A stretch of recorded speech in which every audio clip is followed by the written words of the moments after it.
Okay.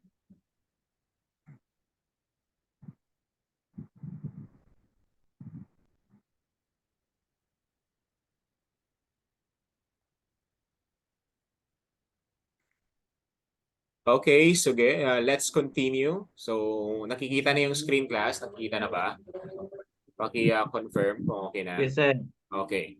Sige, Yes, so sir. let's continue our discussion last Saturday. Okay. So of course, class, meron tayong tinatawag na duration yung privileges natin ng mga inmates na i-visit yung mga dead body or yung tinatawag nila na kapamilya nila, yung remains or the deceased relative.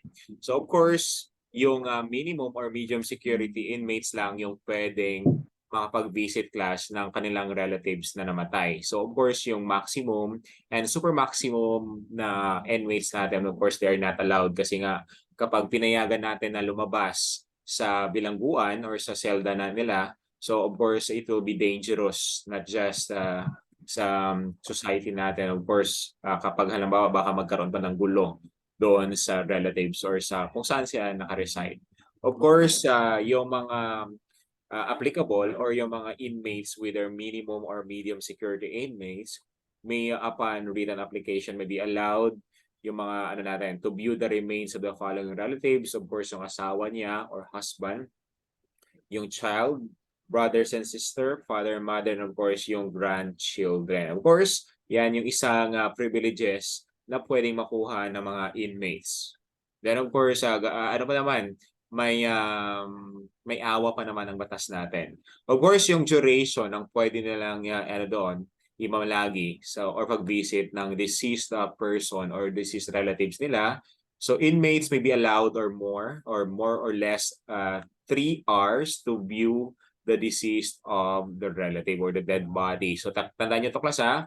So ang inmate allowed sila to visit or to view the deceased body of the relatives more or less 3 hours. Of course, where the place the remains lie in the state, while shall not be allowed to pass any other place in transit or to join funeral cortege. Again, so pwede niya lang bisitahin class, tiningnan niya lang or magbisita lang siya doon. But then again, they are not allowed or he or she is not allowed to join the funeral, yung ililibing na. So bawal yung class. So yan yung tinatawag natin na duration of privileges. Of course, kapag nag-visit sa class, make sure na hindi rin siya pupunta sa ibang lugar kung saan ang nakatalaga or kung saan nakalagay or nakahimlay yung katawan ng relatives niya, doon lang siya pwede or allowed. Of course, merong escort na nakalagay or tawag nito, na tumitingin or nagsusupervise. Then of course, ang distance of travel na tinatawag natin. So the privilege may be enjoyed only if the deceased relative in a place within the 30, okay, radius of 30 kilometers. Okay, 30 kilometers, the privilege may be extended if the inmates can leave and return to his place during daytime of the same day. Okay, so again, tandaan nyo lang yung 30 kilometers. But again, 3 hours lang ang pwede nilang imalagi doon sa place ng namatay nilang relative. Then of course, yung programs to address prisons problem, meron tayong tinatawag na healthcare services. Kapag na-admit na sila class sa Reception and Diagnostic Center o yung tinatawag natin ngayon na Directorate for Reception and Diagnostics, of course, titingnan nila yung medical records ng inmates o yung history para tingnan kung meron ba silang, sinabi ko, di ba, yung incurable disease, yung mga diseases na pwedeng maipasa sa ibang mga bilanggo. So that's why dapat matingnan kung may mga history of illnesses ba sila or mga contagious disease na tinatawag natin para ma-document yan ng mga medical specialist natin. Well, of course, yung mga medical information na nakuha ng mga medical specialist natin, titingnan niya yung mental status or yung mental status examination para tingnan yung overall physical and mental fitness ng mga inmates class. Of course, kung pwede ba siya payagan to work outside of the prison cells or sa kulungan natin. Of course, it is a part of the diagnostic process kung ano yung mga appropriate or fitted na rehabilitation program for that particular inmates. Of course, kapag may kapansanan siya, or merong different malubha man yan, of course, merong specific program na pwedeng ibigay sa kanya. Of course, bawal siya mainitan or bawal siya masyadong ma-expose sa tinatawag natin na stress, masyado na environment. So yan yung tinatawag natin na healthcare services. So of course, siguro in reality, hindi naman to masyadong nasusunod, pero nandun pa rin. Yan yung sinabi ng ating batas. Then of course, meron tayong work and livelihood program wherein yung Bureau offers, yung Bureau of Correction natin, yung variety, yung different work programs, whether it is for agriculture or industrial. Yung agriculture, of course, magsasaka sila, and industrial naman, pwede silang gumawa ng mga basket or mga map and so on na pwede lang ibenta as a return. Of course, meron na niyang ang kita, pwede na lang isupport sa pamilya nila outside of the prison. So that's why kahit nasa kulungan sila, class, may kita pa rin sila. So the purpose of inmate work program is to keep the inmates busy para hindi rin nila ma-realize or hindi rin nila ma-miss yung nasa labas. Of course, pinagsisihan na rin nila yung kasalanan nila. And of course, to provide them money for their personal expenses and their families as well. Yung sinabi ko kanina. And of course, to acquire livelihood skills as they go back to the community kapag nakakita na sila. Okay? So yan. Please make sure, class, na naka-off yung mic yung class para hindi sa iba. Yun ko na lang. Okay. Then of course, in order that they may become productive citizens once they are released and assimilated back into the mainstream of society.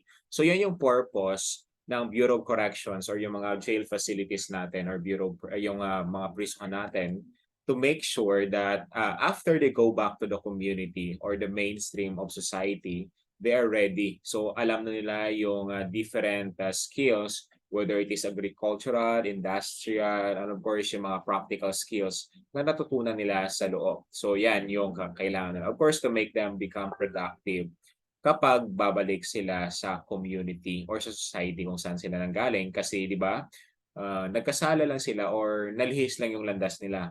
Okay, so of course, na-reform na sila, then they are now a new law-abiding citizen. So we have the work and livelihood program. Then of course, meron tayong education and skills training. Of course, merong academic and job skills na tinatawag natin, class. Kaya 'di ba may gumagraduate sa Bilibid prison, 'di ba? High school and so on, kasi of course, isa sa pinagtutunan ng pansin is yung academic and job skills. And of course, yung mga inmates na poorly educated or pagpasok nila doon, wala talaga silang alam at all or hindi sila nakapag-aral at all. So of course, a majority are elementary school dropouts or have not finished primary school. That's why the government provided them, of course, para paglabas nila doon sa kulungan, graduate na sila. So they can actually pursue their pwedeng mag-college or kumuha sila ng college degree. So prison education amounts to remedial schooling designed to prepare inmates to obtain basic skills in reading, writing, and mathematics. Of course, yung walang-wala talaga, yung kakapasok na wala talagang background in education. So of course, meron na yung education and skills intended for them. So ayan yung nakalagay dyan, no?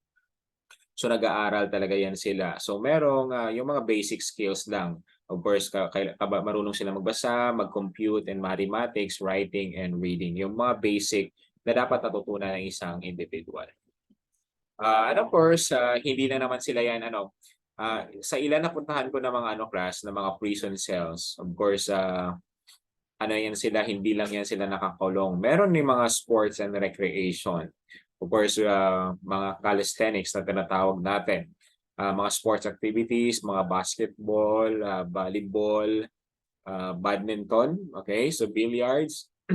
Actually, class, ang billiards and basketball yung mostly mo na makikita sa mga prison facilities natin. Of course, yung chess.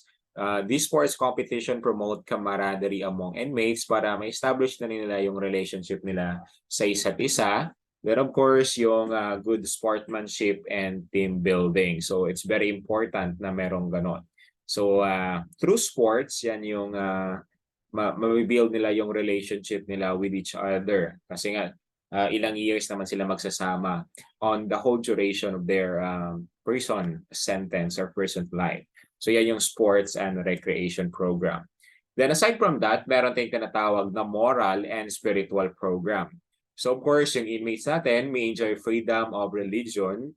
All inmates are free to observe the rituals of their faith with orderly conduct supervised by prison authorities. Of course, ano rin yan. Kaya di ba yung iba, nagiging leader dyan. So hindi na sila, after nila ma-release, hindi talaga sila lumalabas kasi nagsiserve sila as, of course, yung mga lecturers when it comes sa spiritual naman. Para mag-guide naman yung ibang mga inmates natin. Then of course, yung community natin, okay, so therapeutic community, or mamaya i-explain rin natin yan. The primary goal is to foster personal growth and to reshape an individual's behaviors and attitude through the inmates community working together to help themselves and each other to restore their self-confidence. Kasi di ba, nawala or nalihis yung landas nila, of course, i-restore natin yung mga nasira or nawala sa kanilang nawala yung kumpiyansa nila sa sarili. And of course, piniprepare natin sila as they go back to the community through the reintegration program ng government natin. And of course, para pagbalik nila sa community, then, and of course, sa mga pamilya nila, they will become a productive members of the community. So again, that is the purpose, is to foster personal growth na make sure na may pagbabago sa kanila after they go back to the community. So yan yung therapeutic community natin. Okay. Okay, so meron tayong tinatawag na time allowance for good conduct and loyalty or GCTA natin. Of course, i-explain natin yan. Sino nga ba, class, ang nag-grant ng good conduct time allowance? Of course, ang tandaan nyo, ang nag-grant yan, class, yung director natin to an inmate who displays behavior and who has no record or breach and disciplinary violation of prison and regulations. Kapag nakitaan ka na may disiplina, of course, you display a very good background or behavior during your term of imprisonment, then you will be granted or you will be credited of good conduct time allowance. Ang GCTA, class, or the good conduct time allowance for loyalty na tinatawag na there, good conduct time allowance, is of an inmate sentenced to life shall not be granted while sentence is on appeal. Okay, kapag naparusahan ka ng life imprisonment, you will not be granted a GCTA, class. Then of course, yung kapag yung kaso mo is on appeal, so meaning under under review by a superior court. Halimbawa, sa RTC ka na convict, of course, on appeal pa yung kaso mo sa CA, then of course, pupunta yan sa Supreme Court natin. Take note, the GCTA once granted shall not be revoked with just cause. Of course, kapag nag-grant na yan sa iyo, hindi na yan ma-revoke unless na lang it is provided by law. Okay, so again, ang nag-grant ng good conduct time allowance is the director, yung mga deserving inmates, class, who displays behavior and of course, who shows discipline, and of course, wala silang record of any breach of violations na tinatawag natin regarding the prison rules and regulations. Wala naman silang na breach or wala silang tawag nito, wala silang nalabag na breach and regulations sa prison cells and regulations. Okay. So dito tayo, class, we have the GCTA or yung tinatawag natin na good conduct time allowance, yung period of service of sentence in jail or prison with good behavior. So basically, kapag may maganda kang discipline or behavior na na-display sa loob ng kulungan, of course, you will be credited or you will be given a good conduct time allowance. Then, of course, under the Republic Act number 10592, class, okay, under the Republic Act number 10592, from the first to second year, class, yung sentence mo, okay, of course, you will be magmaminus yan ng 20 days per month. Of course, ang binigay sa'yo ng korte, hindi talaga yan exact time kung kailan ka lalaya. Of course, kapag binigyan ka ng GCTA or good conduct time allowance na sinasabi natin, of course, pwedeng mapa-early yung magiging kalayaan mo, or you will be released early in the prison. Of course, on the 3rd to 5th year, kapag nagrantan ka ng GCTA, 23 days per month ang ima-minus doon sa days na imamalagi mo sa kulungan. Then on the 6th to 10th years, 25 days naman per month yung magiging deduction of your sentence. And on 11th year and above, 30 days per month naman ang minus yan. Of course, before ka-class i-release sa tinatawag natin na community, merong binibigay ang korte natin na 15 days for study, teaching, or mentoring before kanila i-search or before kanila i-officially release sa kulungan. Kasi yan yung tinatawag natin na GCTA. Again, under the Republic Act 10592, on the 1st to 2nd year class, you will be deducted 20 days per month. Then on the 3rd to 5th year, 23 days per month. On the 6th to 10th years naman, 25 days per month. On the 11th year and above, 30 days per month. And of course, 15 days that is intended for study, teaching, or mentoring. Okay, so yan class.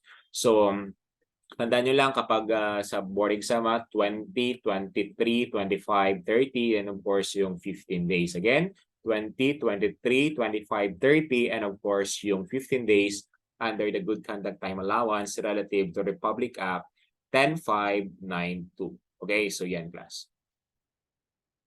Okay, so yun yung institutional corrections natin class. Of course, we will proceed now on the non-institutional corrections. So, of course, meron ako mga notes dyan na binibigay sa inyo. So, dapat isulat nyo yan para backup aside sa tinuturo ko sa inyo, meron rin kayong na sinasagot. Of course, after na mga discussions natin, ibibigay ko yung mga Q&A na may mga sagot na. Okay? And of course, isa-spot nyo ngayon ang mga mali doon. Isi-screenshot ninyo or isusulat ninyo doon sa ating GC para matingnan natin kung na-spot mo yung mga mali doon. Of course, magbibigay ako ng mga Q&A kapag malapit na yung mga collections natin. Okay, so let's discuss or let's start class sa non-institutional corrections naman. Okay, non-institutional correction. Pag sinabi natin non-institutional correction class, of course, instead, di ba, na i-serve niya yung sentence niya sa kulungan or sa prison cells na tinatawag natin, of course, i-serve niya ngayon sa community ang kanyang sentensya na binigay ng korte. Kaya yung tinatawag natin na non-institutional correction or yung tinatawag rin natin na community-based correction or community-based treatment. Ibig sabihin, isi-serve niya yung sentence niya sa community kung saan siya nanggaling at mamuhay siya ng parang normal na individual. Of course, mamaya i-explain natin yung good conduct time allowance, ay yung different forms of community-based correction. Of course, pag-uusapan natin dito class mamaya yung different related laws and references. Of course, yung PD 968, yung the Probation Law of the Philippines, or the Adult Probation Law Class of 1976. So pag-uusapan natin yan mamaya. Yung RA 9344 class, that is the Minor Probation Law of 2006. So meaning, yung PD 968 that is only applicable sa adult, while naman yung RA 9344 that is minor probation law. So intended lang siya sa minor na tinatawag natin. Mamaya i-explain natin kung ano yung probation, of course. So meron akong question dito class. Kung alam niyo, please answer on the comment section kasi nalabas na to during board exam. Okay. Kung meron tayong tinatawag na PD 968 o yung tinatawag natin na Adult Probation Law, then meron na tayong tinatawag na Republic Act 9344 or yung Juvenile Justice and Welfare Act of 2006. Yan yung sinasabi natin or yung tinatawag natin na Minor Probation Law in the Philippines. Okay, how about naman class, yung kinds of probation that is intended for minors and intended for adults? Ulitin ko. This is a kind of probation that is intended for adults and intended for minors. So anong tawag natin na probation yun, class? Pakisagot nga sa comment section. Titingnan natin, class, kung meron na kayong idea. Again, what kind of probation wherein it is applicable both sa minor and of course sa adult natin. Sige nga, tingnan natin kung meron kayong idea dito. Or kung naituro sa inyo during your college days?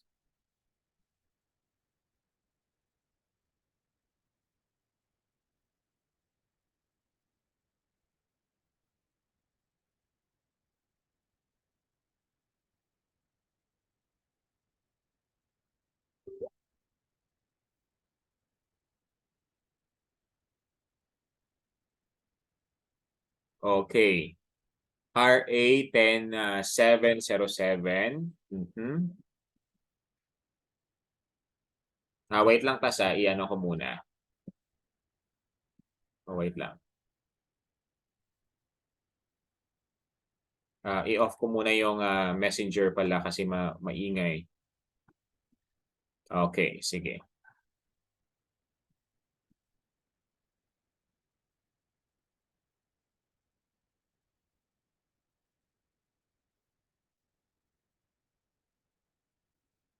Okay, sige nga. Okay, so again, ang tanong ko class, ano yung tinatawag natin na the probation law wherein it is applicable to both minor and adults. Okay, sige nga. Bakit isa lang sumagot? No idea. Hindi talaga to na-explain sa inyo class during your during your college days. Sige nga, mag-isip kayo class.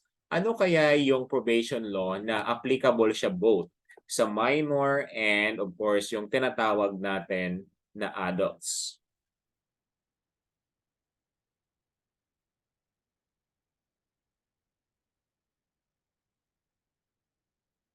Okay, sige lahat class mag-participate yung 39.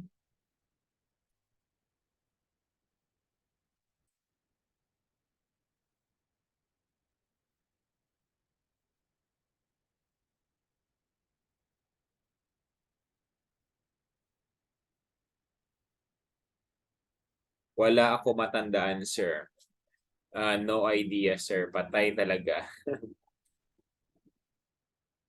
No idea? Bakit no idea, class?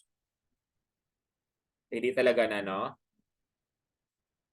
Okay, so ayan, nagkakagulo na sila ng result sa board exam. Okay, so ganito, class. Walang tinurong ganyan sa amin, coach. Patay talaga, class. Okay? So, hindi natuturo pala sa inyo yung mga basic na dapat, yung mga tinatanong sa board exam. Okay? Tandaan niyo, ano ko dito, i-type ko dito. Meron tayong tinatawag, class, na general probation. Okay? Pag sinabi natin general probation, applicable yan sa tinatawag natin na adult and minors. Okay? So again, ang tinatawag natin na general probation that is applicable to adult and minors. Okay? So nakuha ninyo? Nakuha ba? Okay, so medyo ano talaga class. Okay, nakuha na ba class? So again, ang general probation that is the probation that is applicable both sa minor and adult. Okay, so isulat niyo yan, i-take note niyo. Then of course, pag-uusapan na rin natin mamaya class yung Act number 4221. Yan yung Probation Act on August 7, 1932. Of course, before nagkaroon tayo ng PD 968 or the Adult Probation Law. Then pag-uusapan na rin natin yung Act number 4103 class or yung Indeterminate Sentence Law or the ISL na tinatawag natin. So mamaya, wala po sounds. Sige, mag-leave kayo class kung walang sounds. Yung iba class, naririnig nyo ako, paki-confirm. Then of course, we have the RA 10592, yung time allowance for loyalty. Okay, so yung iba class na hindi ako naririnig, pwede kayo mag-leave tapos magbalik kayo. So para baka ano lang, sa signal or sa ano lang, may diferensya. Then mamaya kung hindi talaga okay yung signal niyo, may recorded naman or recording naman to. Then pag-uusapan na rin natin ang Republic Act 10389 class, yung Recognizance Act of 2012 that was approved into law on July 23, 2012. So ito yung mga related laws and references class na pag-uusapan natin dito. So mamaya, isa-isahin natin to class. So kaya nga, so it's very important na alam niyo yung references and related laws kung and every subjects. Kaya kung napapansin niyo, the way ako mag-explain, merong reference yan lahat. Hindi pwedeng wala. Kasi that is the number one rule in every examination or in every discussion. Kaya walang nagbabash sa akin, class, no? Na mali yung mga Discuss ko kasi nga, of course, it is supported by legal basis. Okay? So, ang mga ano natin, before ko yan i-post class, nakikita na yan ng mga abogado, ng mga juris doctors na kasamahan namin sa, of course, meron kaming group chat. So, that's why very credible yan. Okay? So, hindi lang ako nagtuturo sa sa criminology, nagtuturo rin ako sa political science, sa mga na courses and other courses. Of course, sa LETREN, actually yung mga video ko na iba doon, question yun sa licensure examination for teachers. Pinapasagutan nila sa akin, of course, kaya pwede rin magamit ng criminology. Okay, so dito tayo class. So please answer doon sa ating comment section. Okay, so under Article 7, yes, nagtuturo ako ng NAPOLCOM, jail officer examination, and of course, fire officer examination. So kung mag-enroll kayo class, kung mag-take kayo ng jail officer and fire officer and NAPOLCOM this December ata. So nag-o-offer kami ng review for NAPOLCOM and jail officer and fire officer. Actually class nung last last examination, ang dami kong students sa jail officer and fire officer examination. So lahat sila halos pumasa doon. Nung last lang na kasi yon, sa bahay ko sila coaching, okay? Yon, face to face talaga yon. Yung sa amin lang, sa amin sa South Cotabato before. Okay, last lang. So halos talaga sila pumasa. Okay, of course, 'di ba may na sila, may eligibility na sila.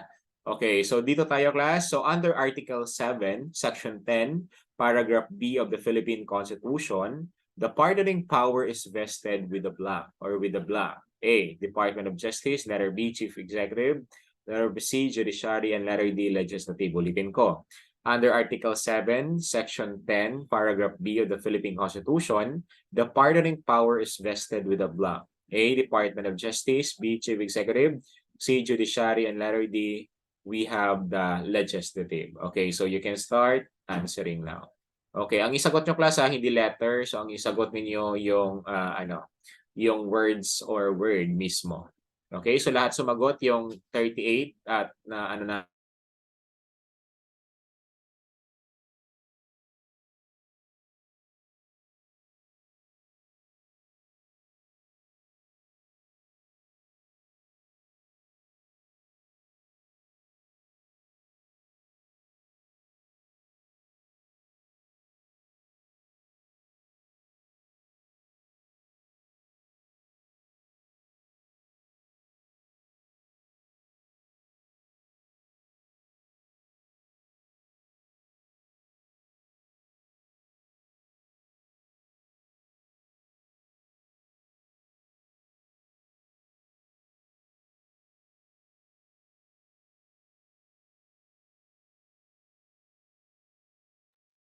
Okay, sige.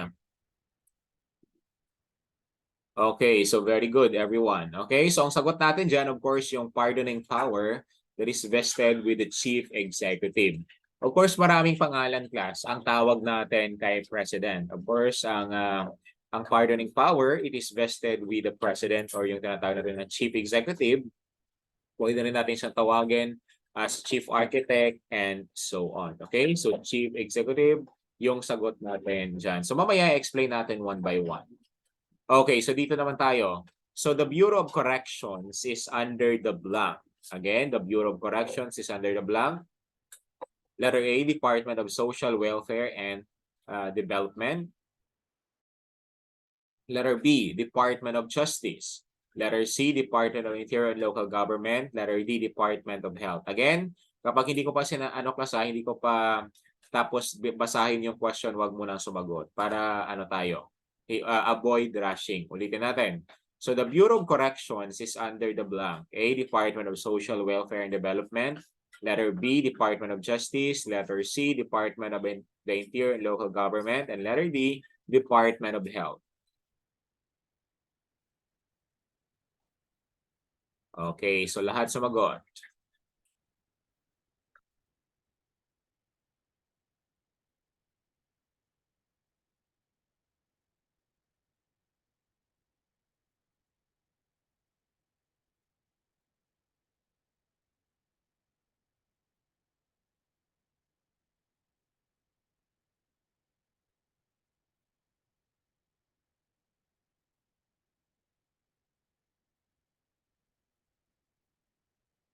Okay, so lahat mag-participate class ha.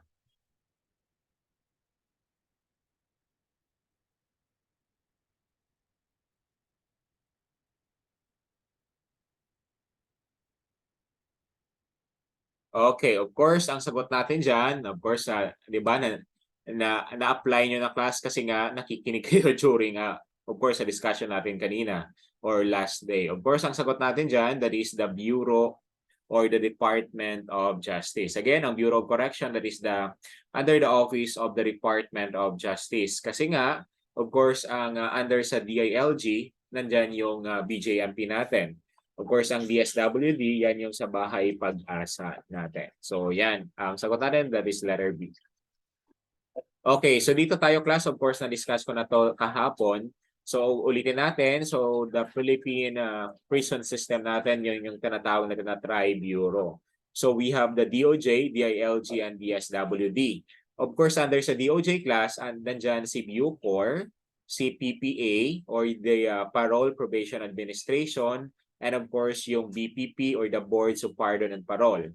Then nandyan rin si NBP o yung tinatawag natin na New Bilibid Prison, yung CIW or Correctional Institution for Women, yung DRD or Directorate for Reception and Diagnostics, and of course yung colonies and farms natin.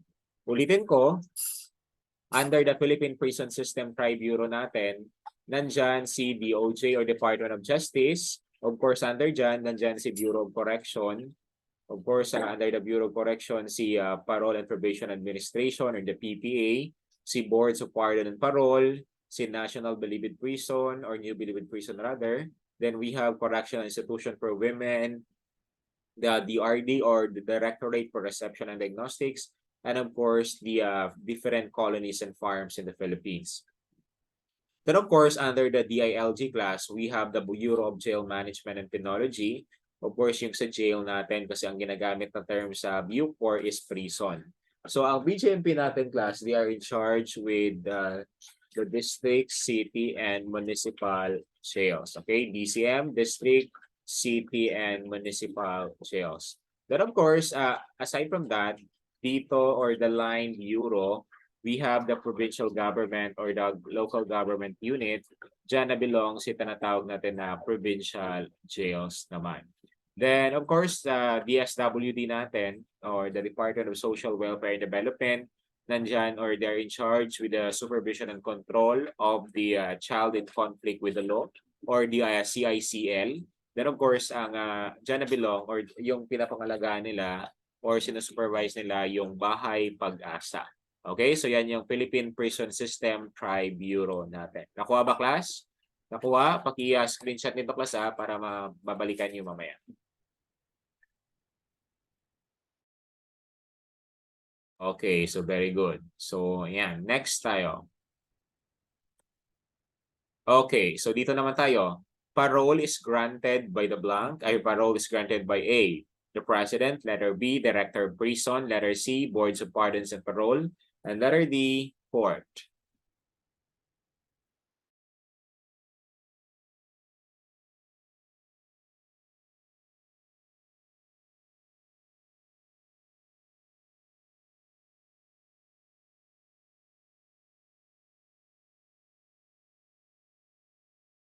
May sumagot ng court, may sumagot ng Boards of Pardons and Parole.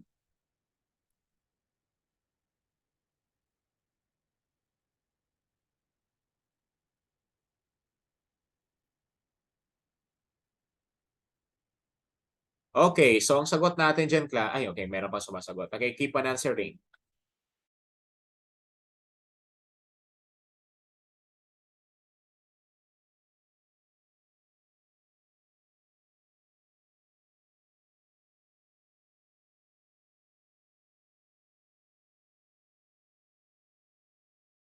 Ano nga ba yung tamang sagot natin dyan?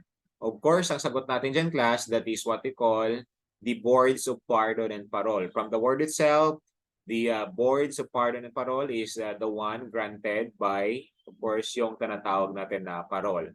Ang court, class, of course, tandaan ninyo, ang korte, ang ginagrant niya naman is probation kasi tinatawag natin yan na judicial clemency ang probation. Mamaya explain natin one by one yung iba na yan. So again, ang sagot natin dyan, that is letter C, the boards of pardons and parole. Take note of that, class. Okay, dito naman tayo. The law creating the Bureau of Jail Management and Penology or the BJMP. Again, the law creating the Bureau of Jail Management and Penology or the BJMP.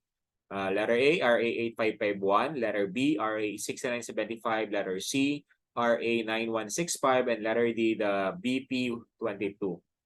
Okay, sige. Answer na.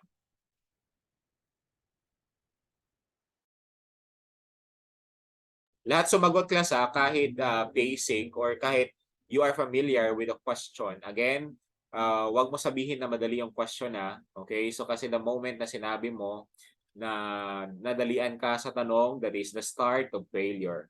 Yan yung palagi kong sinasabi sa mga student ko.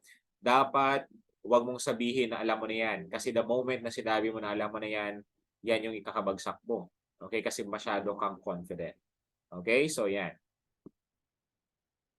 RA 9165. Tandaan niyo.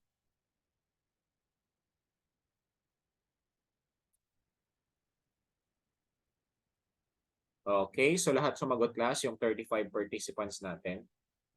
Okay. Okay, so ang sagot natin dyan, of course, that is what we call the RA 6975. Okay, very good. Majority of you got the correct answer. Okay, next. Okay, so the Sablayan Colony and Farm or a national penitentiary in the Philippines under the Bucor is located in, ulitin natin, the Sablayan Penal Colony and Farm and National Penitentiary in the Philippines under the Bucor is located in letter A, Palawan, letter B, Zamboanga, letter C, Davao, and letter D, Occidental Mindoro. Okay, you can start answering now.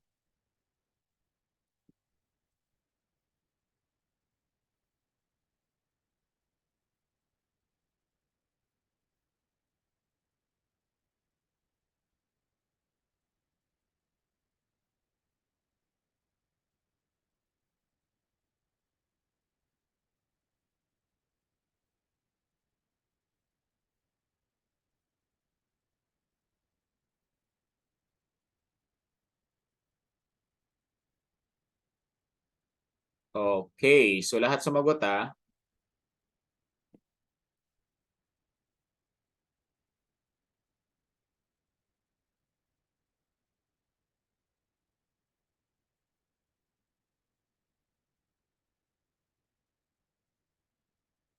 Okay, so let's answer. Of course, ang Sablayan Penal Colonies and Farm, that is sa Occidental Mindoro. So of course, meron tayong 6 penal colonies and farms in the Philippines na ano ko na sa iyo or na-explain ko na sa inyo. So we have the Sablayan, of course, makikita natin yan sa Occidental Mindoro. Then of course, we have Iwahig. So matatagpuan natin yan sa Palawan or Puerto Princesa, Palawan. Ang Leyte naman, of course, sa Abuyog, Leyte. Ang Iloilo, of course, sa Iloilo Province. Ang Davao naman sa Davao del Norte. Or, of course, yung San Ramon, of course, sa Zamboanga. So, meron tayong acronym na ginagamit sa class or yung tinatawag natin na SILIDS of PAIDS. So, again, SILIDS of PAIDS, yan yung acronym or mnemonics na ginagamit natin dito sa 6 penal colonies and farms in the Philippines. So, again, ang Sablayan, Occidental Mindoro, ang Iwahig sa Palawan, ang Leyte, that is sa Abuyog, ang Iloilo naman, Iloilo Province, ang Davao, Davao del Norte, ang San Ramon, of course, sa Zamboanga. So yan yung 6 penal colonies and farms in the Philippines based on history. Nakuha ninyo, class? Na-master nyo na ba yung 6 penal colonies and farms natin? Na-master nyo na yan?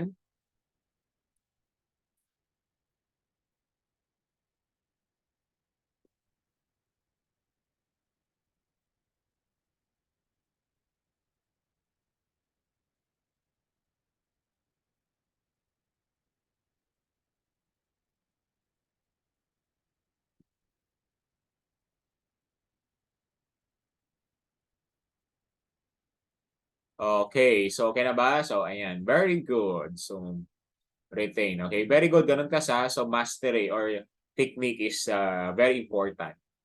Okay, so dito tayo.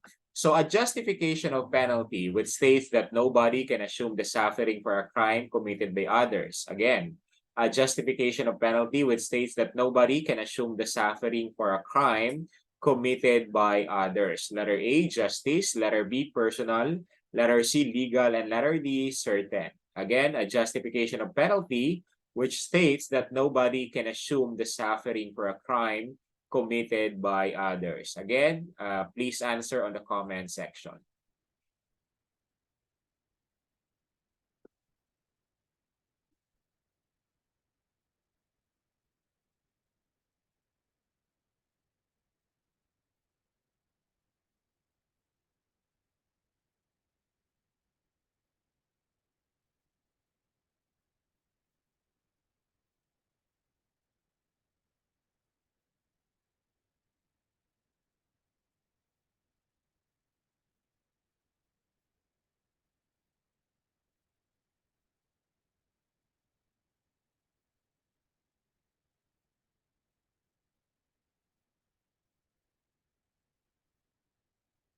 Okay, so let's answer this one. Okay.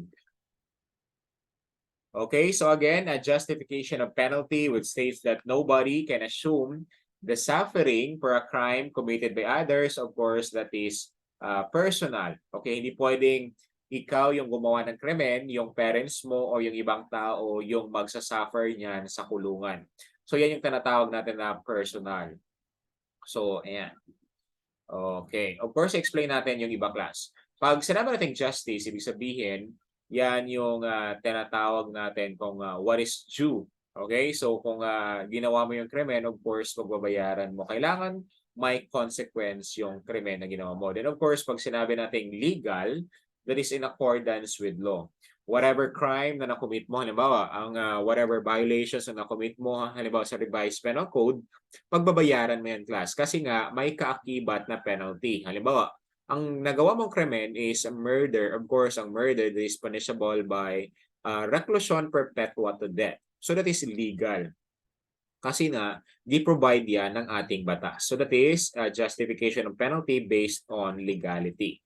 Then of course, ang certain naman. Pag sinabi natin certain, ibig sabihin nun, no one can escape from its effect. Ibig sabihin, certain. So no one can escape from its effect. So meaning, the punishment or penalty of the crime is certain. So kung ginawa mo yan, so kailangan mong harapin yung consequence kasi certain. Okay? So that is certain.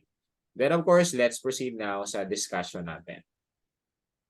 Okay, so pag sinabi nating non-institutional correction class, it refers to the method of correcting sentence offenders without having to go in prison. Instead na ikulong siya or yung tinatawag na persons deprived of liberty kung saan pag sinabi natin deprived of liberty, your action or yung galaw mo is limited.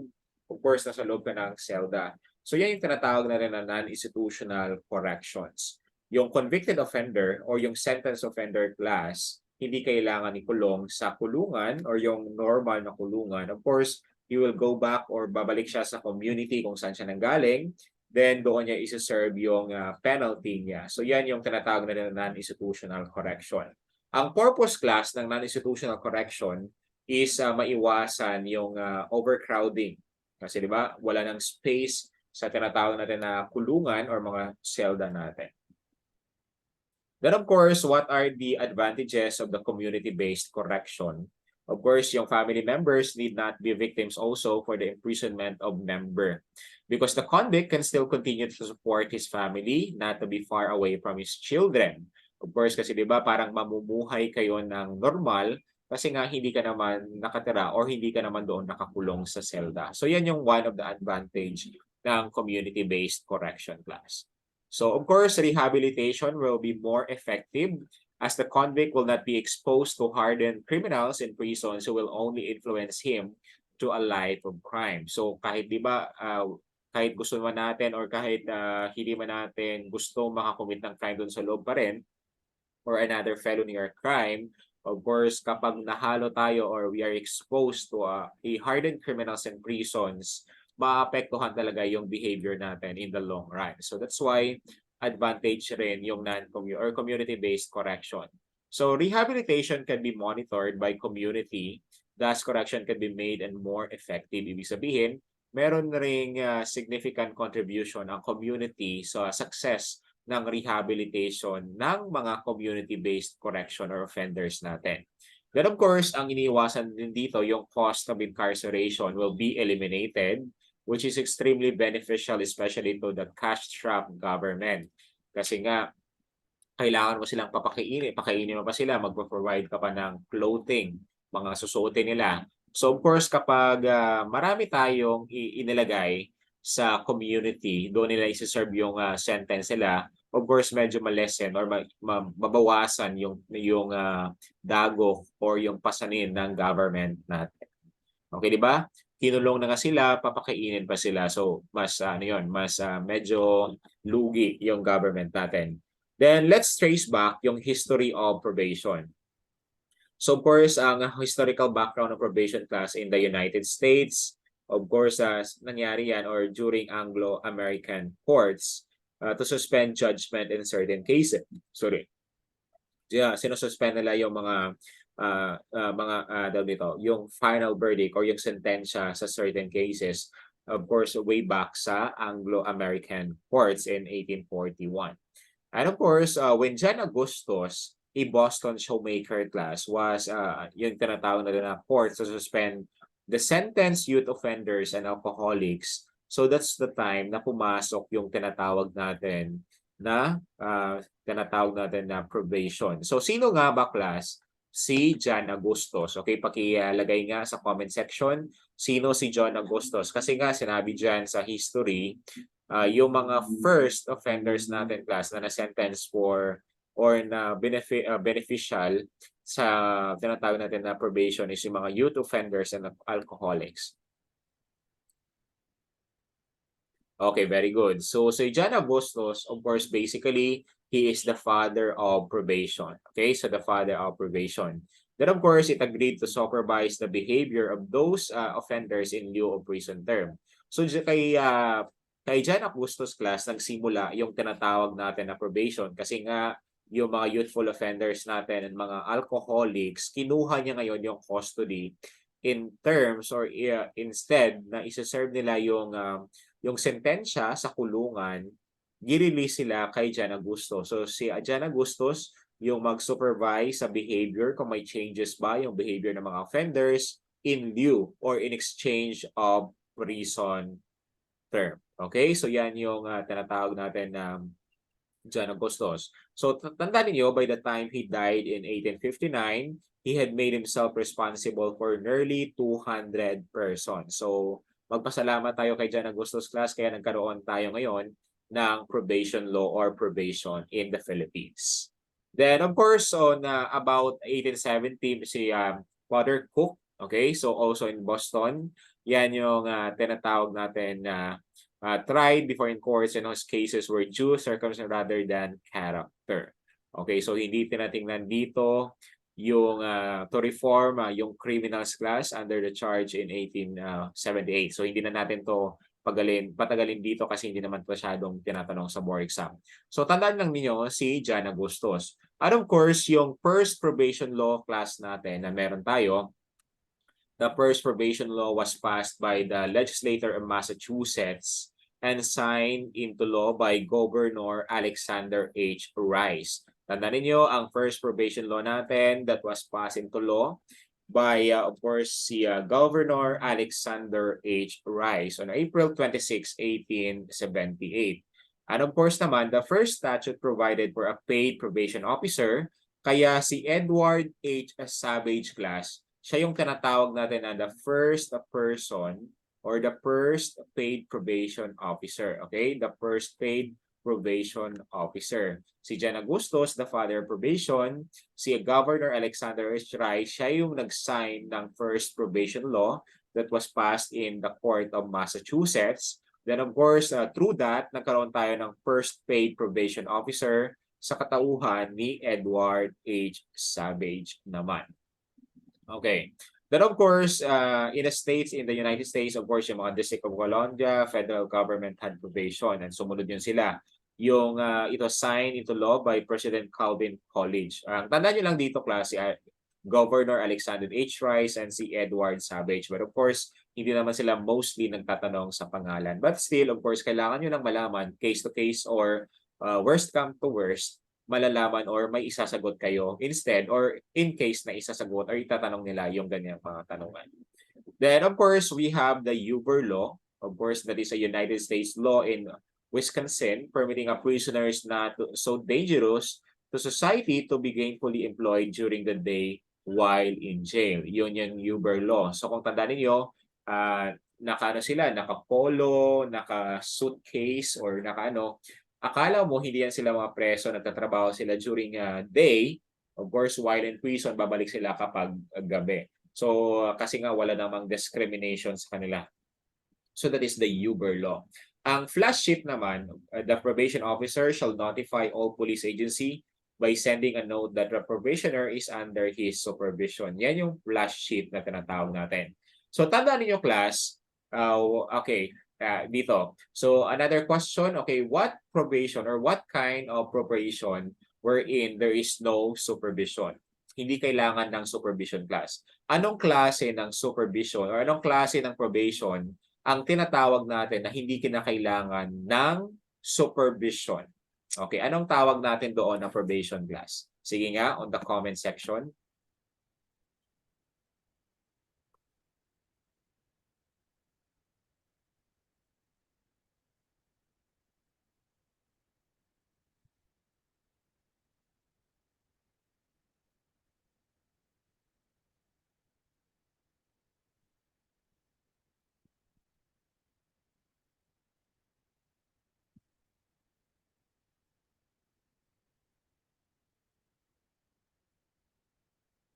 Okay, so lahat sumagot ha.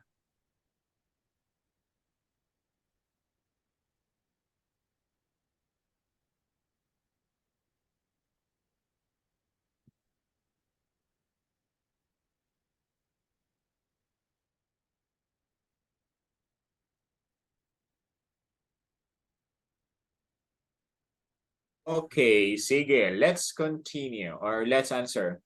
Okay, very good. So nakuha ninyo class ha. Akala ko hindi nyo nakuha. So nakalagay na dyan. Yan yung tinatawag natin class na sources. It is a unique probation method na na-introduce class sa France and Belgium na hindi na natin kailangan ng tinatawag natin na supervision. So yan yung tinatawag natin na sources na dapat i-make sure nyo lang na hindi na siya gagawa or hindi na siya magpo-commit ulit ng another felony or crime. So yan yung tinatawag natin class na sources. Okay, so familiar ba kayo sa sources class or ngayon nyo lang na ano yan, nalaman? Honestly, ngayon nyo lang ba nalaman ang sources?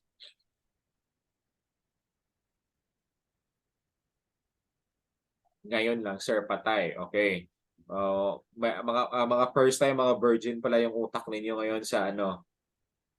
Okay, so very good, Monios, ngayon. Okay, so ayan. So dapat i-review nyo tong discussion natin mamaya para ano. Of course, mamaya class i-add niyo yung kaklase niyo si Al, then si Ma'am Sanda sa ano natin, sa Telegram para makaano rin sila, maka-join doon.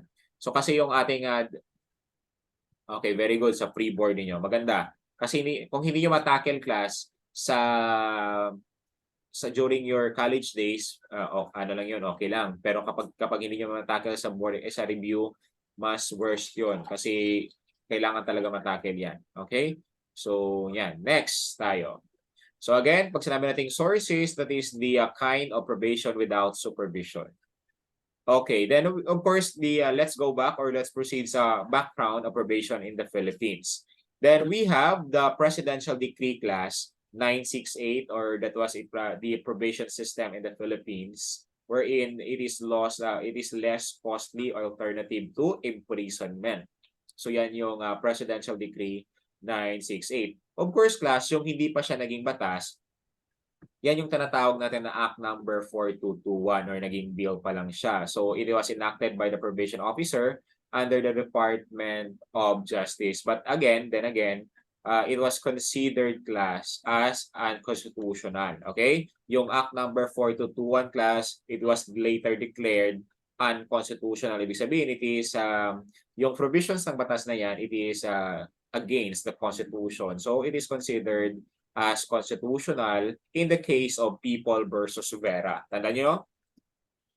The first or yung basis natin class of probation in the Philippines is in the case of People versus Vera. Kaya yung Act number 4221 class, yung first probation law natin in the Philippines, it was later or declared unconstitutional. Okay, so lumabag or nilabag niya yung provisions ng ating Constitution in the case of People versus Vera. Okay, so yan yung historical background in the Philippines. Kaya nagkaroon tayo ngayon ng Presidential Decree 968 or the Adult Probation Law of 1968. Okay, so yan yung PD 968. Okay, so ang probation class was first legally established in the United States. But of course, ang origin yan, nangyari or yung tinatawag natin nangyari yan sa England. Okay, so ang na-first established yung United States and of course ang origin. So basically, so ang tandaan nyo dyan class, gamitan natin ng text. Ang dalawa lang pag ano nyo, origin. Okay, kapag origin ang pag-uusapan natin, of course, ang sagot nyo dyan, that is England. Kapag tinatawag natin na development, kung saan nag-develop fully, ang tinatawag natin na probation is makikita natin yan or trace back natin sa United States of America. Ulitin natin, ang probation, nag-originate yan sa tinatawag natin na England or specifically sa United Kingdom. Then of course, na-develop yan or na-establish yan sa United States of America kasi as far as I remembered, dalawa ang possible question dyan. Origin of the probation and of course yung development ng probation natin. Again, we have the origin, England, and of course ang development class, the United States of America. Nakuha ninyo? Nakuha ba?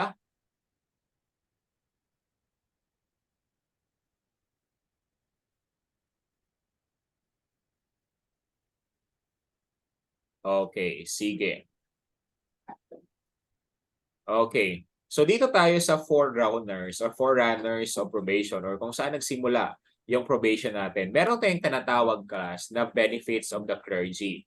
From the word itself, clergy. Okay, so yan yung benefits of the clergy. So during the time of Henry III in the 13th century, okay, dyan nagsimula yung tinatawag natin na benefits of the clergy or yung tinatawag natin na King's Court. Okay, so yung member or any individual na nakakommit ng crime, dadalhin yan, it will be brought to trial under the King's Court na tinatawag natin and might be claimed by bishop or claim. Okay, it must be claimed by bishop or claim representing him on ground that the prisoner was subject to the authority of ecclesiastical court.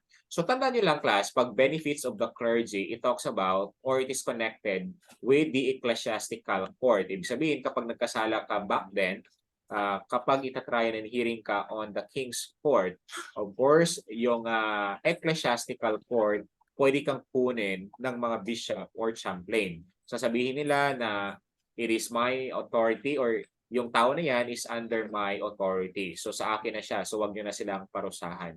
Yan yung tinatawag natin na benefits of the clergy. Ibig sabihin, you are under the ecclesiastical court. Basically, you are under the church law, okay? Or the church law, you are under yung pamangalaga ng ating church. Okay? So yan yung forerunners of probation. Then we have the judicial reprieve class. Okay, ang judicial reprieve, of course, yan yung tinatawag natin na temporary suspension of sentence. Kasi di ba ngayon, under the executive clemencies na ginagrant the president, meron tayong tinatawag na reprieve. So meron na tayong temporary or judicial reprieve back then. Okay, yan yung temporary suspension of sentence. Of course, yan yung mga early practice ng mga English judges natin. Okay, so of course, kapag you are found guilty, so you will be accept or forced deportation, ipapalisin ka sa isang country. So deportation or papabalikin ka sa isang country kung saan ka nanggaling. So yan yung judicial reprieve or the temporary suspension of sentence. Then we have the recognizance class. Ang recognizance, that is an older method of suspending or deferring judgment for good behavior. Tandaan niyo, for good behavior. Kung tandaan niyo class, meron tayong recognizance under the bail. Okay, di ba? You will be released on recognizance. So meaning, you will be released on the respective person in the community. Halimbawa, si mayor o si governor, doon ka i-release. Ibig sabihin, iba-vouch ngayon ni mayor and governor na ikaw is meron kang good behavior. So, i-release ka ng korte kay mayor or si governor. So, of course, it was based in ancient practice developed in England in the 14th century. So, tandaan niyo class, ang recognizance, it keep the peace, of course, yung good behavior. Kapag may good behavior ka, yan yung tinatawag natin na recognizance. And of course, tandaan niyo, palaging tinatanong sa board exam, ang recognizance is the direct ancestor of probation. Okay, kaya nagkaroon tayo ng probation kasi before we have the recognizance.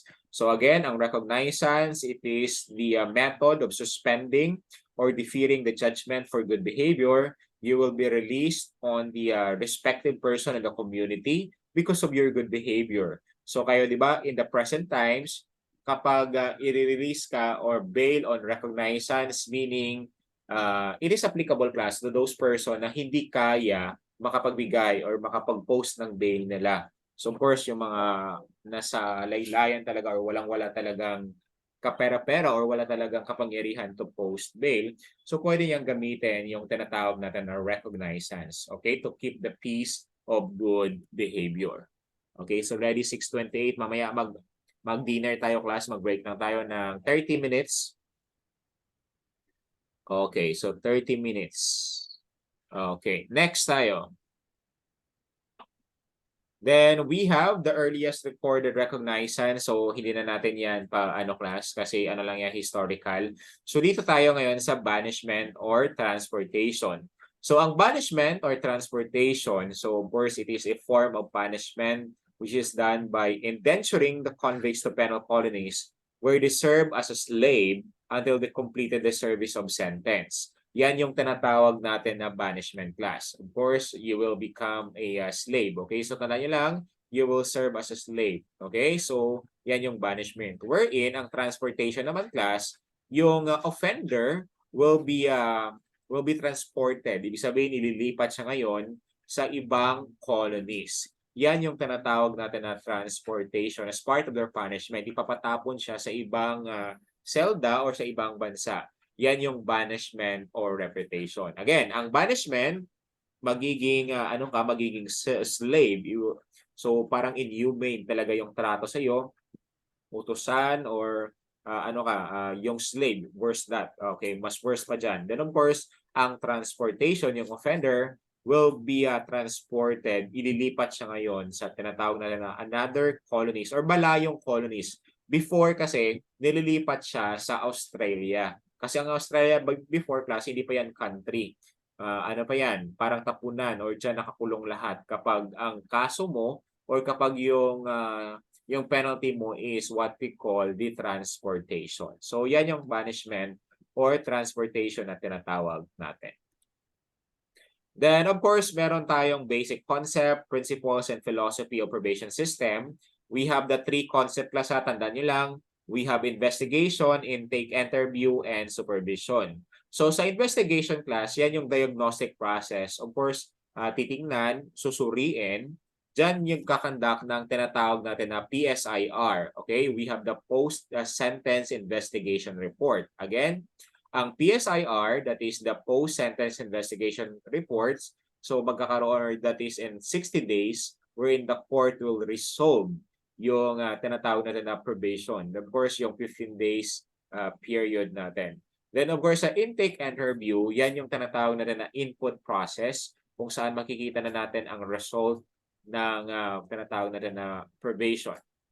Then ang supervision, of course, that is the treatment process. wherein yan rin yung tinatawag natin class ng relationship ng probationer and of course the probation officer. Ulitin natin. Ang supervision, tandaan nyo dyan, that is the relationship of probationer and the probation officer. Yan yung term class na tinatawag natin. So ito yung pinaka-importante sa basic concept, principles, and philosophy of probation system under the three concept of probation. Mamaya class, i-explain pa natin further ang probation. So para mas maintindihan talaga ninyo. Then of course, ang 5 models of probation class, ang 5 models of probation. So we have the treatment model. Okay? Kasi di ba ang probation class parang hindi talaga yan siya penalty. Parang ano yan siya, the way or to treat yung ating offenders para ready na talaga siya or maging productive citizen siya after matapos niya yung probation period na tinatawag natin. Pag sinabi nating treatment model under the models of probation, yan yung tinatawag natin na medical model. Parang yung tao is a sick person, kailangan nating gamutin. So that's why yan yung tinatawag natin na treatment model or it is also known as the medical model.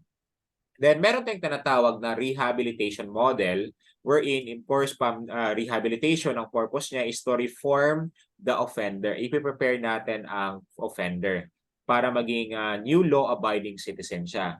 Then of course, we have the due process model. Ang due process model that is also known as a justice model. So fair and equitable. Whatever crimes na nakomit niya, yun rin yung magiging penalty niya. Or kapag i-release siya sa probation, kung ano yung mga privileges na nakuha ng iba, yun rin ang para sa kanya. Then of course, we have the just desert model. Ang just desert natin class, single S lang, iba naman yung desert na double S. Ang just desert model natin class, the punishment shall be equitable or yung tinatawag natin na the punishment should fit the crime. So yan yung just desert model natin. Then of course, ang community model that is also known as the reintegration model. Okay, so that is the reintegration model under the 5 models of probation. Okay, so it's already 6:40 class. So ano na tayo? Mag-break muna tayo class or kakain muna kayo ng hanggang 30 minutes lang Then after that, babalik tayo para matapos natin ang ang non-institutional correction this evening. Okay? So hopefully na diyan pa rin kayo. So mamaya magbabalik tayo class. So again, do not leave lang. So i-off nyo lang yung mic ninyo para babalik tayo after this. Okay, thank you everyone. Thank you, sir. Thank you. Thank you, sir. Thank you po. Thank you for finding us out. Okay, so sayang kanina hindi natin na-record.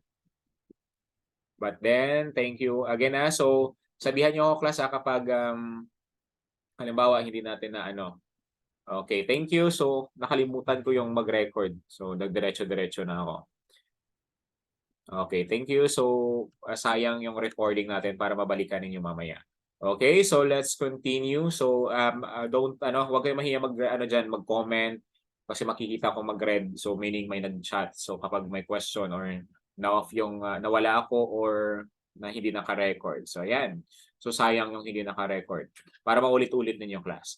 Of course, meron tayong terms to remember class under the non-institutional correction. So again, pag sinabi natin community-based correction, it is a correctional activities that may takes place within the community.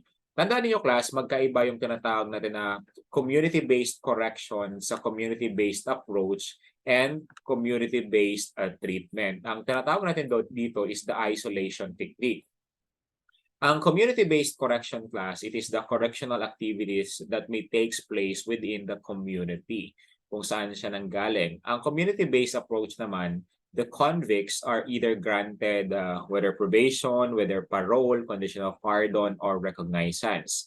Then pag sinabi naman natin community-based treatment, of course, yun yung mga programs designed to help the offender to be reformed in the free community. So again, magkaiba yung community-based corrections sa community-based approach and of course the community-based treatment. Okay, so they are not one and the same. Magkakaiba yan sila. Yan yung mga distinctions nilang of course. Pag sinabi natin non-institutional correction, it is also a method of correcting sentenced offenders without having to go to prison. Okay, naulit ko lang kasi nga repetition is the mother of all learning. Then of course, pag sinabi natin law of justice, pag sinabi natin law, it is the rule of conduct, just and obligatory, laid down by legitimate authority for common welfare and benefit of the people. So halimbawa, sa 9165, so kung walang batas na nagbabawal ng paggamit ng marijuana, ibig sabihin anyone or everyone can use marijuana. So yan yung importance ng law and justice na meron tayo sa ating bansa. Then of course, we have the due process of law. Pag sinabi natin due process, it is a types of law that hears before it condemns, which proceed upon inquiry and renders judgment only after trial. So meaning, magkakaroon muna ng preliminary investigation to determine the probable cause. And of course, after that, magkakaroon muna ng trial and hearing class before kay convict or before kay pronounce as guilty beyond reasonable doubt of a particular crime. So yan yung tinatawag natin na due process of law. Then, of course, the relationship of probation with other agencies in the criminal justice system. So, of course, class, we have the Philippine criminal justice system that is composed of 5 components. Again, wala nang gumagamit or wala nang gagamit ng tinatawag natin na pillars. Actually, yung ibang review center o ibang schools and universities, ako ang nag-check noon or ako ang nagko-correct sa kanila kasi ginagamit pa rin nila as of now yung pillars. So, meaning, hindi sila naka-based sa TOS or Table of Specification. So medyo mahirap 'yon. Sinasabi nila na naka-base sa TOS yung review center nila or yung review nila pero hindi nila nakita or hindi nila nabasa pala yung TOS. Kaya 'di ba sa whole Philippines sa page ko lang or sa account ko lang ninyo mada-download ang TOS or Table of Specification. So of course, sa discussion natin class, you are very lucky kasi dito kayo sa akin. Of course, yung mga files, mga information na nanggaling or nakikita niyo sa ibang review center or schools, of course, nanggagaling na yan sa akin. Okay? So, yung mga lecturer, yung mga files nila, so mostly nanggagaling yan sa akin or sa Crimcoach sa amin. Okay, then of course, we have the 5 components of the Philippine criminal justice system. Of course, number 1, the police or yung tinatawag na natin na law enforcement kapag wala si police. Then of course, prosecution, court, correction, and the community. So the law enforcement consists of the officers and the men of the PNP and of course the National Bureau of Investigation kasi nalagay dyan class ang PNP and NBI kasi they are the leading agency in of course in law enforcement natin or law enforcing. So that's why sila yung frontliner. Then, of course, ang correction class, it is considered as the weakest component. Again, ang correction, it is considered class as the weakest component kasi nga, yung correction, sinasabi that they fail to rehabilitate offenders. So, meaning, kapag nagpalya sila to rehabilitate offenders, so meaning, pagbalik sa community, may available po kayo na Q&A na naka-PowerPoint, sir. Yes naman, marami akong PowerPoint. Pero of course, hindi ko yan ibibigay sa inyo agad-agad lahat. Katulad ng kagabi, ang binigay ko pa lang correction. Kasi sa correction tayo, para hindi kayo, hindi matatabunan yung ibang files. Kasi kapag ibigay ko yung lahat ng files, ang dami kong files, iba pa sa ninyo, hindi nyo yung mababasa kasi nga natatabunan yung iba. So dapat one step at a time. Okay? So, of course, yung trust niyo sa akin, kasi nga, of course, naka-align na topic po natin po sa TOS. Bakit question kung naka-align or hindi? Siyempre sa TOS naka-based. Ako ngayon nagpo-promote ng TOS sa page ko na gamitin ng TOS tapos hindi pa naka-align yung discussion ko sa TOS, di ba? Parang niloloko ko yung sarili ko. Okay, so again, pag sinabi natin correction, it is the weakest component of the criminal justice system. Okay? Kasi nga, they fail to rehabilitate offenders. So meaning, nagkukumit na naman sila ng another felony kapag they will be released on the, what we call the community. So again, of course, traditional goal of correction is to retribution kasi before, ang traditional goal natin is retribution. Ibig sabihin, na naka-based yan kay King Hammurabi Code or yung harsh punishment. Yung sa eye for an eye, a tooth for a tooth. Whatever crime you committed last, yun rin yung magiging kabayaran or yun magiging penalty mo. So that is the traditional goal.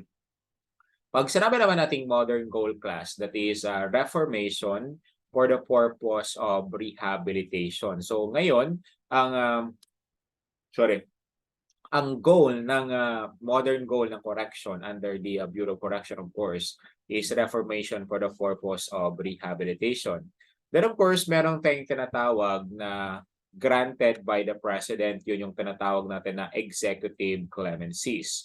Again, we have the different types of executive clemencies. Of course, i-explain ko yan one by one. Tandaan niyo, pag sinabi natin commutation of sentence, ibig sabihin, that is the reduction of sentence class from a longer sentence to a shorter one. Okay. So tandaan niyo ang commutation of sentence, so that is the reduction of sentence, okay, from a longer sentence to a shorter one. So sa 21 class I will be in I will be in Cavite next Sabado ba? Okay, yung flight natin. So kaya dapat everyday present kayo kasi of course, 'di ba, 3 days or 3 to 4 days na naman yung klase natin every week. Of course, this week magkaklase ako sa inyo para marami tayong subjects na para October or November tapos na natin lahat ng subject para December, January mastery na tayo. Okay. So again, nasa Cavite State University ako, then after that pupunta ako sa Naga. So again, ang commutation of sentence, it is the reduction of sentence from a longer sentence to a shorter one. So yan yung commutation of sentence. Ang tandaan nyo lang na acronym dyan, class, yung term na reduction. Wala nang iba, reduction. Okay, reduction of sentence.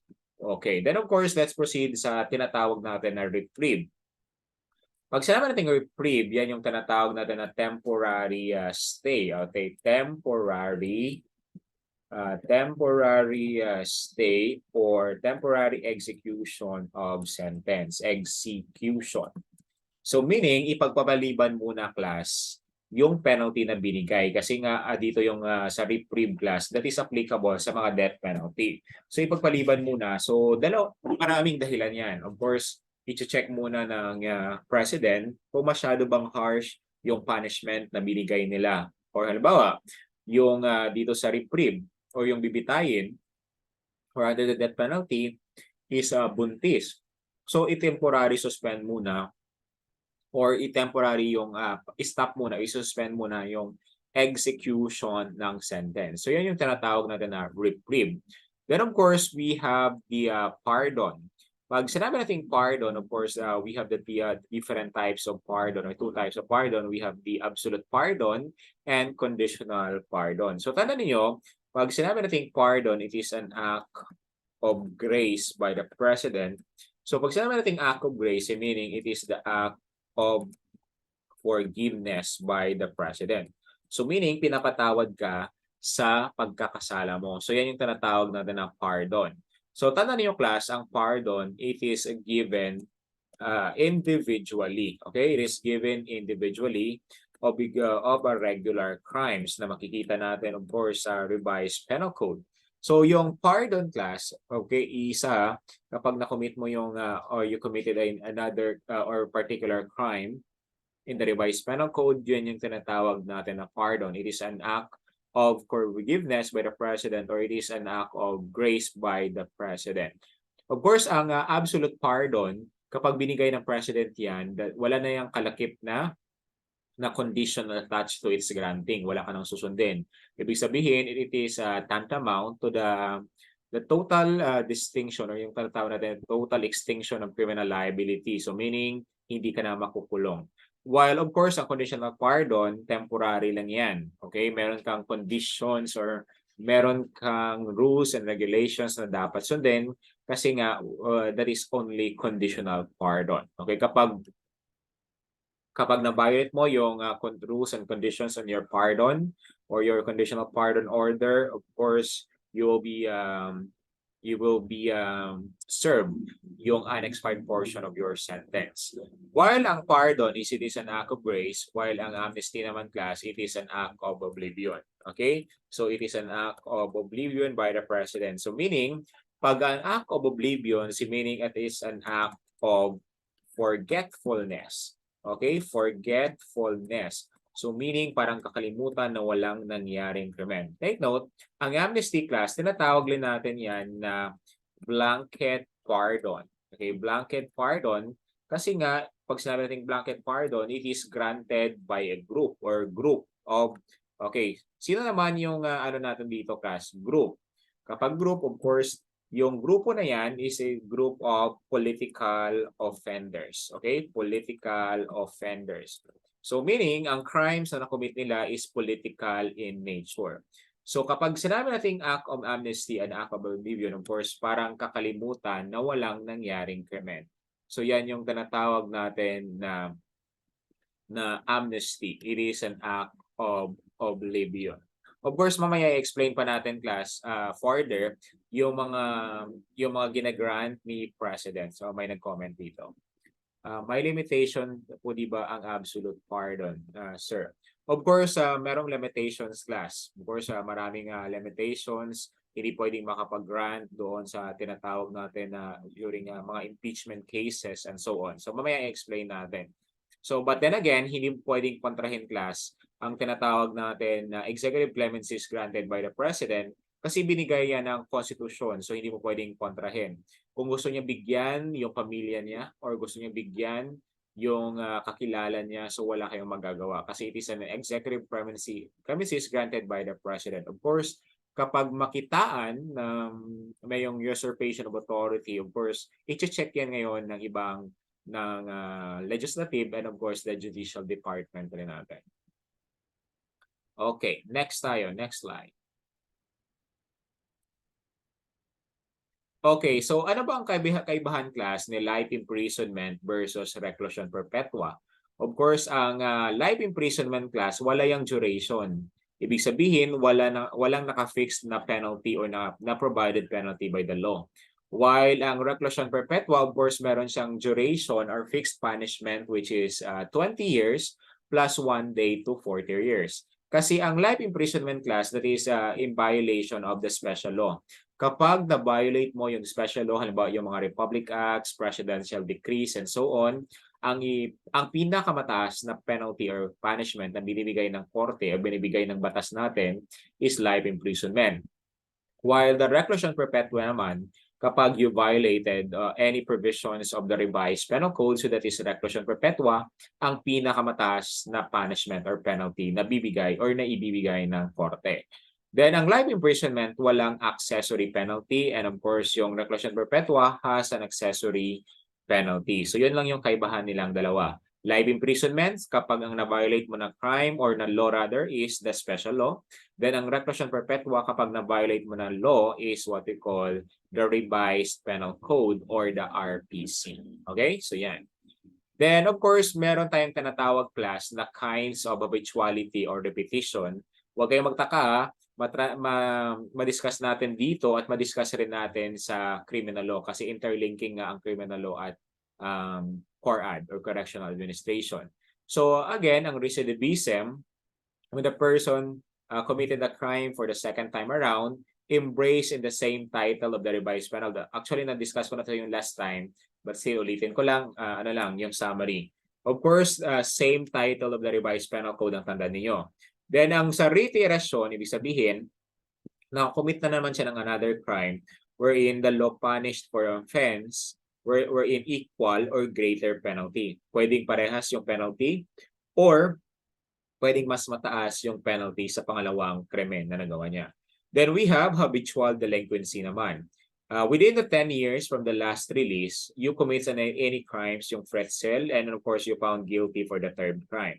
Then ang quasi-recidivism, before serving or while serving sentence, you commit another felony. Ulitin natin one by one. Of course, magbibigay ako ng example. Okay, pag sinabi natin recidivism, tandaan nyo lang yung tinatawag natin na acronym na same title of the revised penal code. Halimbawa, meron tayong kasing 14 titles under the Criminal Law Book 2. For the first time na commit siya ng crime na homicide, that is under the crimes against person. Then for the second time naman, nakakommit siya ng murder. So ang murder and homicide embrace in the same title of the revised penal code, which is the crimes against person. So that's why ang tawag sa kanya class is recidivist or papasok siya ngayon sa recidivism.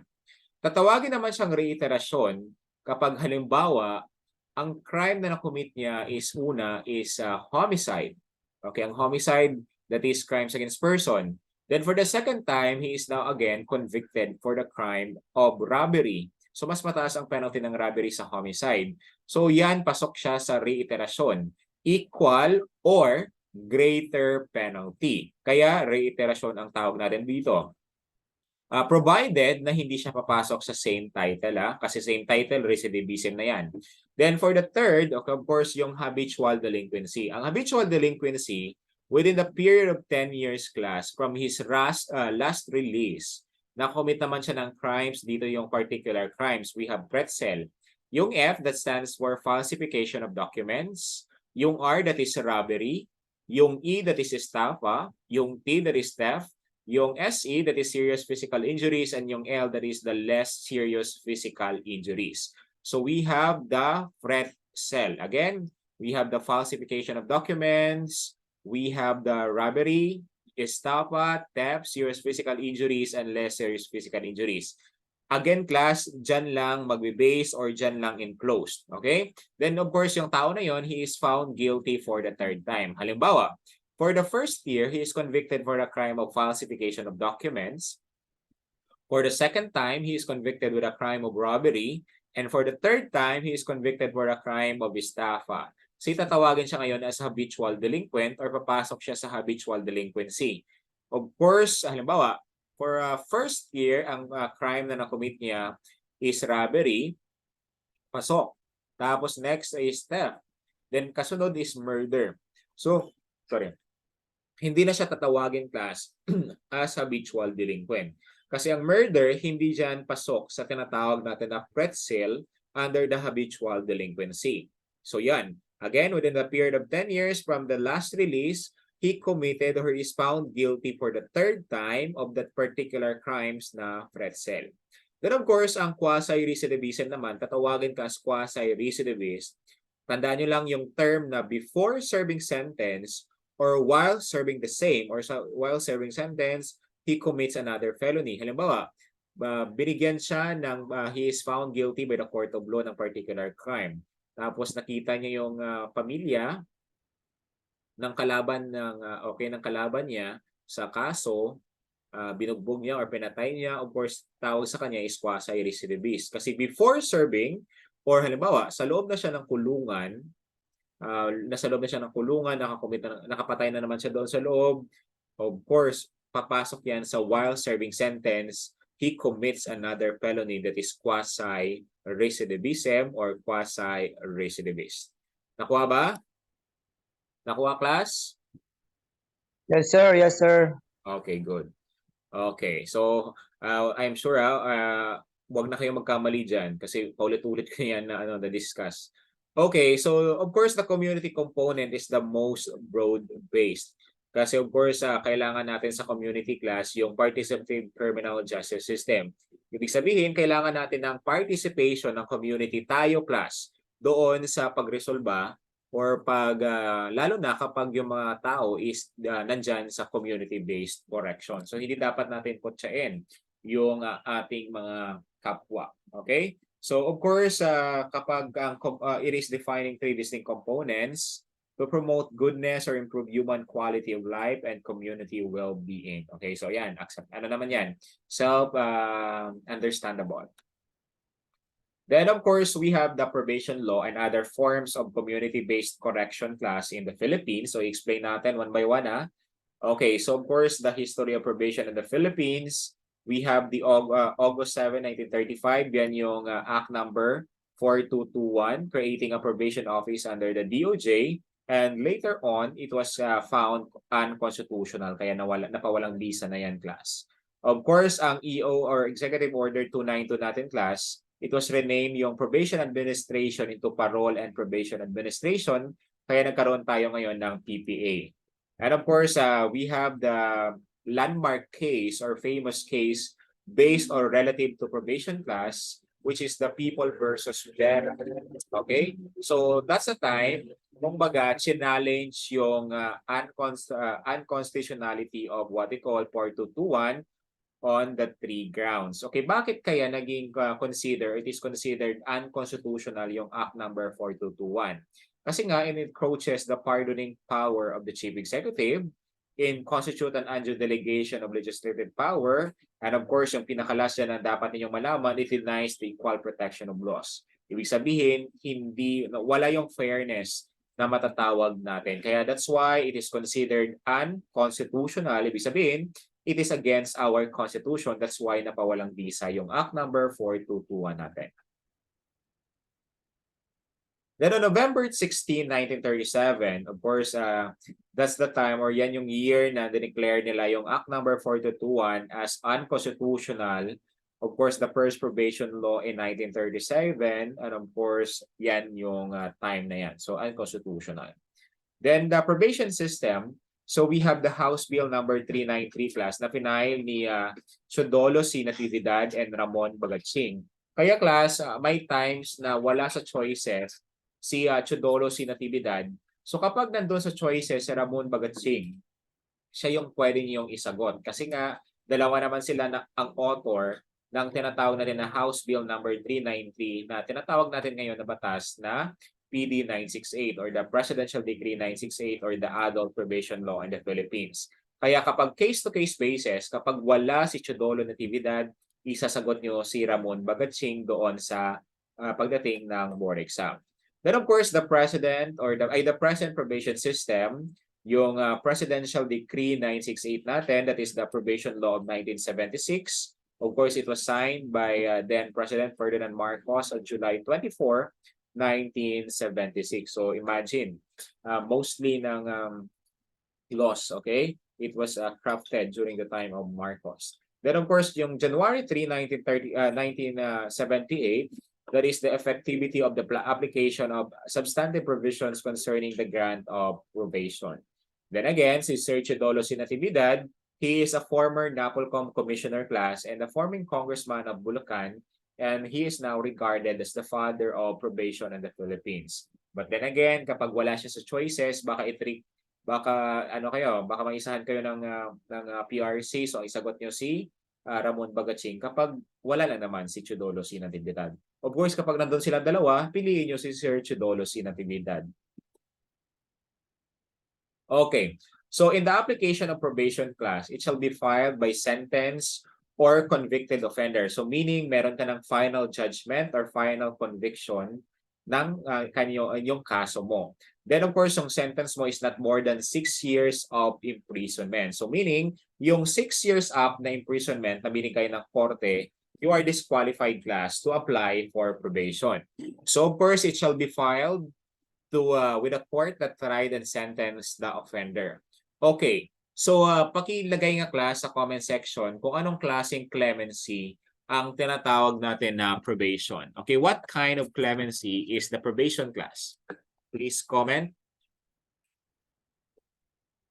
Kung alam niyo, what kind of clemency is what we call probation? Sige, lahat sumagot class. Okay, so anong tawag natin sa probation class? Anong clemency ang probation? Okay, very good, Valdez. Yan yung tinatawag natin class na judicial clemency kasi nga it was given by the court. So that's why it is a judicial clemency. Ang nagbibigay niyan ang korte natin. Okay, ang nagbibigay niyan ang korte natin. Okay, so yan. So saan ka ngayon magpa-file ng probation? Of course, sa korte kung saan na-tried at nabigyan ka ng, of course, ng tinatawag natin na sentensya. Then of course, question, petition for probation, it will not be granted except upon the application of the accused. Of course, kailangan mo talaga mag-apply class. Kasi kapag hindi ka nag-apply, ibig sabihin, isa lang yung pinapahiwatig mo. Kailangan mo na or tinatanggap mo ngayon yung sentensya na binigay ngayon ng korte. So that is the petition for probation. it will not be granted except upon the application of the accused. Okay, so yan.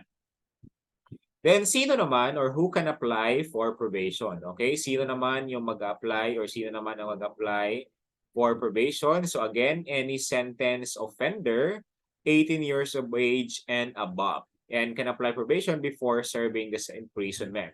Again, take note before niya isi-serve ngayon ang imprisonment niya. So yan yung application for probation. So saan naman or where the application for probation be filed? Of course, it shall be filed within the court that tried and sentenced the offender. Ano ba? Sa RTC, kung sa RTC sa nahatulan, doon rin siya magpa-file ngayon ng application for probation. Okay, so dito naman tayo. So kailan or when can a petitioner files his application for probation? Of course, ang sagot dyan, within 15 days from the promulgation of notice of judgment. Again, kailan yung petitioner can file his application for probation, of course, within 15 days from the promulgation of notice of judgment. After siya na-pronounced guilty by the court. Okay, is there a form this prescribed for application for probation? Of course, meron niyang sinusunod na in-approve ng Department of Justice. So ano naman yung duty class ng korte after natanggap niya yung application? Of course, yung trial court class may notify the concerned prosecuting officer of the application at reasonable time before the scheduled hearing. So yan yung trabaho ng korte naman. Okay, so determinant factors in the application for probation, of course, yung antecedents mo, yung character, yung behavior, physical condition, mental condition, and so on. Of course, take note, only the judge who hear and decide the case has the power to grant, ibig sabihin, pagbigyan niya yung application mo for probation, to deny, okay, i-deny niya or hindi niya i-approve, modify, revoke, and terminate probation. So again, only it has the authority of the judge to hear and decide the case, or to has the power to grant, deny, modify, revoke, and terminate the probation. Kapag it was meron palang sub-question dito kaya hindi ko pwedeng i-explain. Okay, so mamaya explain ko yan kasi tayo.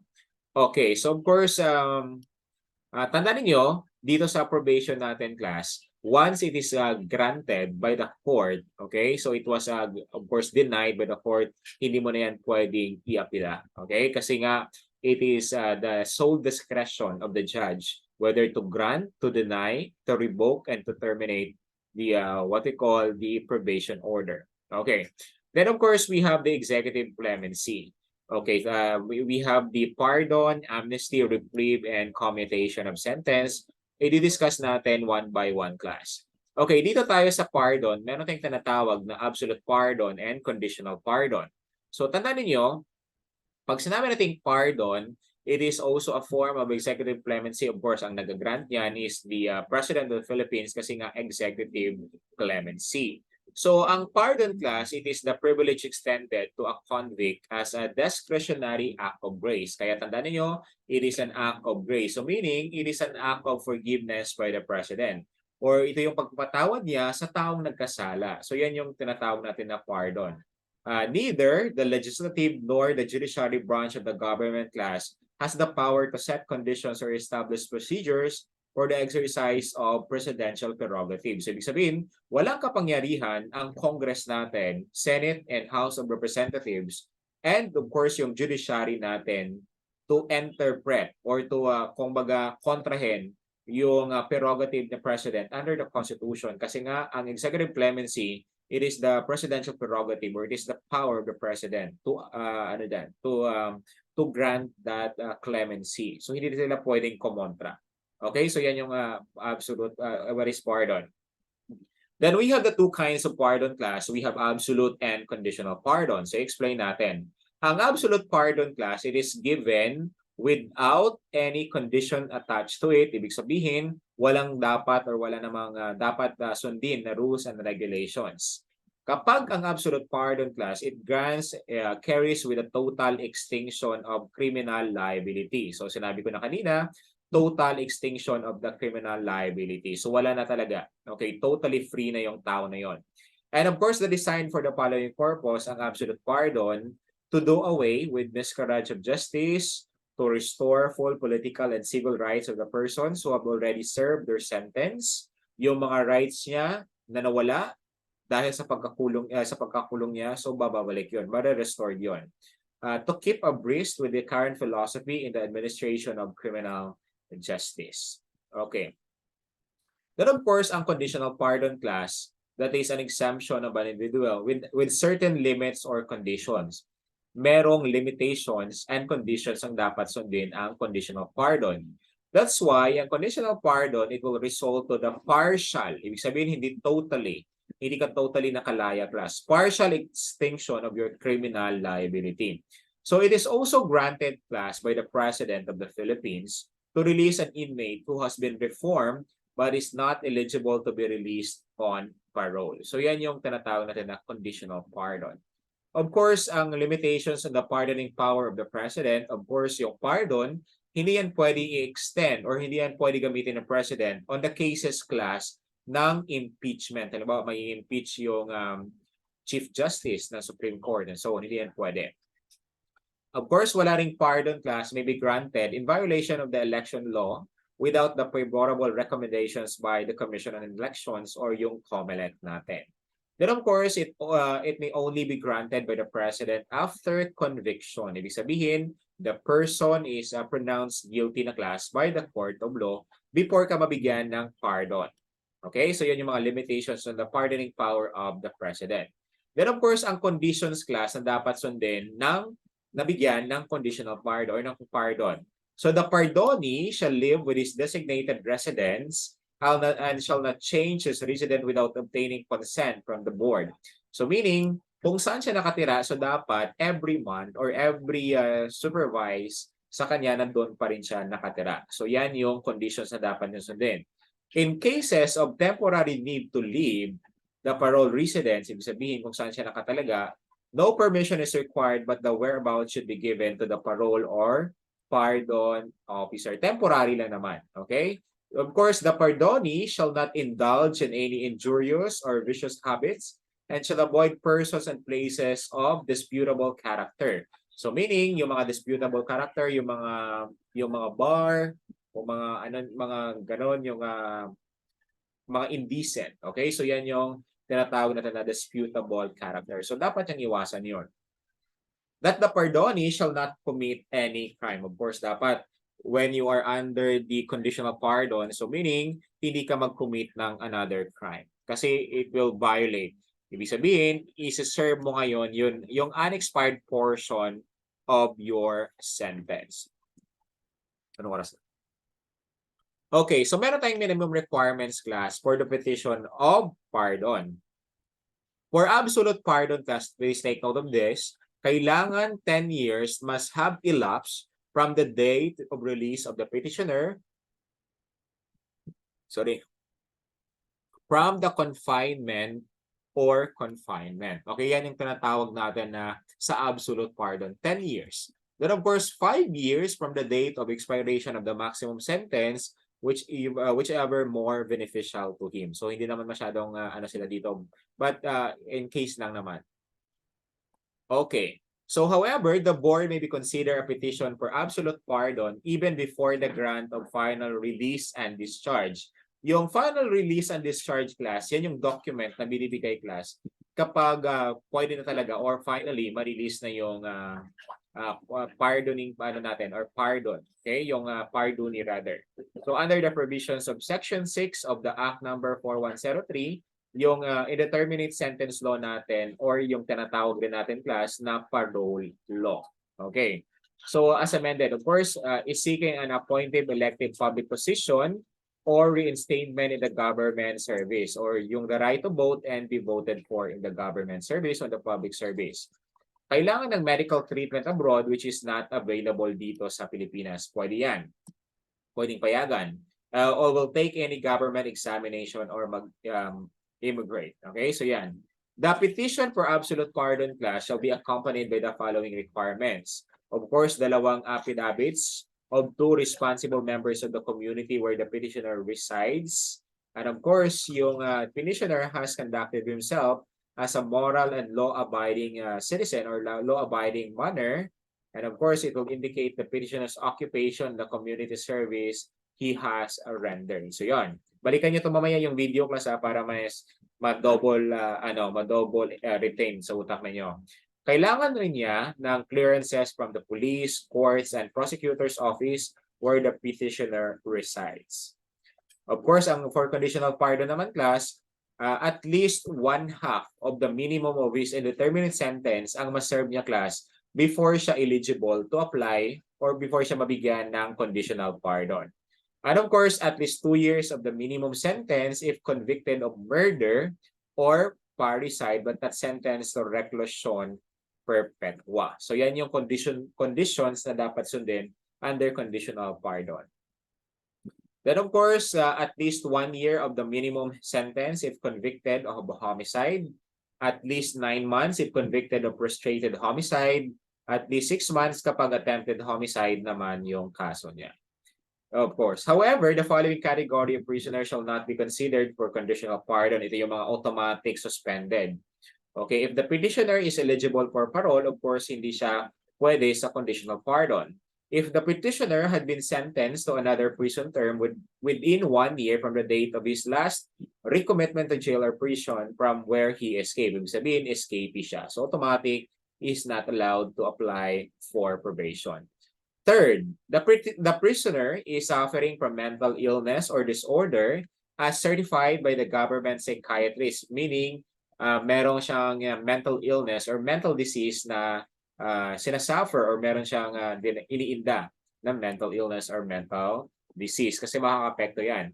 Then of course, the prisoners had violated a conditional pardon which was previously granted before the expiration of his maximum sentence. Okay, so dito class, if the petition for pardon, the Director of Correction shall forward the prison record and carpeta of the prisoner to the Boards of Pardon and Parole within the following periods. Of course, pag sinabi nating prison record class, that is the information concerning, number 1, yung inmate's personal circumstances. Second, kung ano yung crime na nakomit niya. Third, ano yung penalty imposed by the court. Fourth, or letter D, criminal case number or docket number in trial and appellate courts. The date he commenced serving his sentence, so yung start ng pag-serve niya ng sentence. Yung date ng na-receive siya for confinement kung kailan siya isa-serve doon sa mismo sa kulungan. Ang lugar kung saan siya naka-confine, yung date for expiration of sentence, the number of previous convictions of meron, and his behavior or conduct while nasa loob ng kulungan. Yan yung tinatawag natin na prison records. Okay? So yan. Then of course, pag sinabi naman natin carpeta class, it is also known as institutional record of an inmate. Ibig sabihin doon na mismo sa loob. Okay? Institutional record. Nung nag-start na siya mag-serve ng kanyang sentence. Of course, pag sinabi natin mitimus or commitment order, it is issued by the court after conviction. So the prosecutor's information and the decision of the trial court and of course the appellate court. Yan yung laman class ng carpeta. Then of course, certificate of non-appeal. Ibig sabihin, ipapakita niya yan class na nagsasabi na yung kaso niya is not on appeal. Okay? So yan yung certificate of non-appeal. Okay. So then of course kasi class, may dalawa kang choices. Kapag na-convict ka class ng korte, may choice ka to appeal your case o iakyat mo yan sa taas or mag-apply ka ngayon for probation. So dapat sa dalawa, isa lang yung pipiliin mo, whether to appeal your case or whether to apply for probation. Then of course, kailangan mo rin napakita under sa carpeta yung certificate of detention and other pertinent documents of the case. Okay, tandaan niyo, we have commitment order and of course the mitimus order. So tandaan niyo, ang commitment order, it is a written order, right? Okay, it is a written order lang yung tandaan niyo. For the purpose of safekeeping during the pendency of his or her case. Okay, yan yung tinatawag natin na commitment order. It is a written order. Kasi ang mitimus order, it is a warrant order naman yun. Okay. Then of course, ang Mitimus Order, yan yung warrant order to receive an inmates for service of sentence. So meaning, meron na siyang final judgment. Okay, inutusan na siya ng korte. Natanggapin mo yung tao na to or para makapag-start na siya is-serve yung sentensya na, sentensya niya na ibinigay ng korte. Okay, very good. Si Pala Joshua, that is Kurimiwa. Okay. Tandaan nyo lang class, we have the Kurimiwa. Okay? Kurimiwa.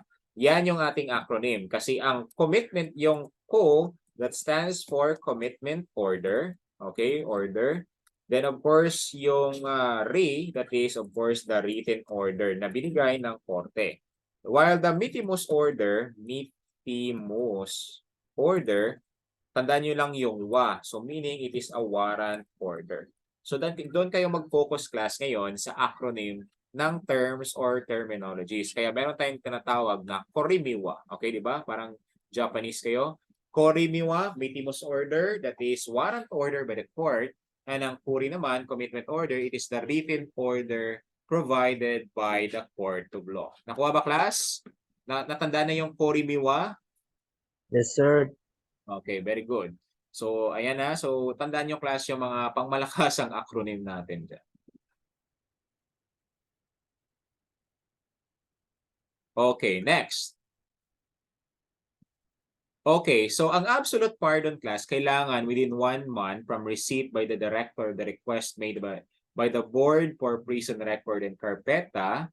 Ang kailangan naman natin sa conditional pardon, at least 1 month before the expiration of 1/2 of the minimum period of prisoner's indeterminate sentence. Okay, so yan lang naman yung mga conditions na dapat niya makita. Okay, so ayan, a petition for the grant of either absolute or conditional pardon class shall be favorable endorsed by the board by the Secretary of the National Defense class kapag, okay, titingnan class, kapag yung petitioner niya, yung petitioner or yung the one who applied for probation is merong or may na-violate ba siya na crimes against national security.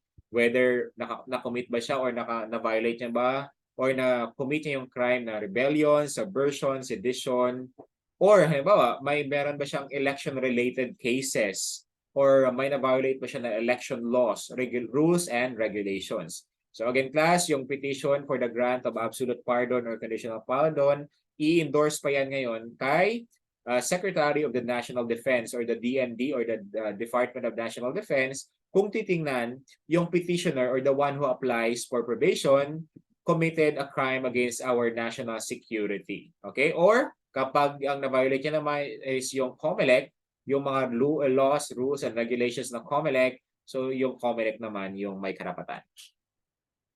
And of course, the application for executive clemency shall not be considered during the pendency of an appeal. Okay, filed by the petitioner from the judgment of conviction. Kasi nga, pinili niya yung appeal. Kasi again, iisa lang yung pipili niya whether to file for an appeal or whether to file for tinatawag natin na probation order or probation or pwede i-grant yung tinatawag natin na probation. Okay. Sige, next. Let's discuss, of course, pag sinabi nating amnesty. Pag sinabi nating amnesty, it is a special form of pardon exercised by the President.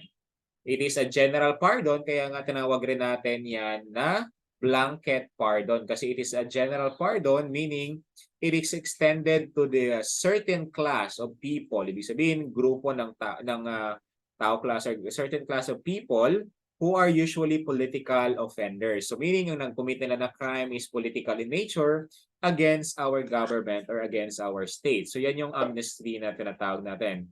Ang purpose ng amnesty, di ba, it is an act of oblivion or parang kakalimutan na walang nangyaring krimen is to hasten yung country's return to political normalcy. Para mabalik yung kapayapaan and of course yung tinatawag natin na services. And of course, mabalik sa normal yung buhay ng mga tao and of groups of person, yan yung purpose or yung target ng amnesty. Okay, baka nagkasala lang sila, so yan yung tinatawag natin na amnesty. So, yung amnesty class, these groups were once involved in political activities during certain troubled like during the times of war or rebellion. Then of course, it is a gesture of the state of forgetting the past destructive activities of political lives. Kaya that's why ang tinatawag natin na amnesty, it is an act of oblivion or it is an act of forgetfulness. Again, it is a state of forgetting the past destructive activities of a people or a person. Then of course, the Philippines issued 2 amnesty proclamations in the past. Okay, we have the Presidential Proclamation number 51 by President Manuel Rojas, amnestying those who collaborated with Japanese during World War. Okay, so ayan. Then of course, the second was yung Proclamation number 75 by President Elpidio Quirino naman class, yung mga leaders and members of the Hukbalahap, yung hukbo ng bayan sa Hapon or yung Huk and Pambansang Kaisahan ng Mangbubukid or the PKM. Okay, so ayan. So yung PKM, yung Pambansang Kaisahan ng Mangbubukid, it is an organization class of peasant fighting for agrarian reform and is part of the communist underground movement. Okay, yung kinakalaban yung government natin.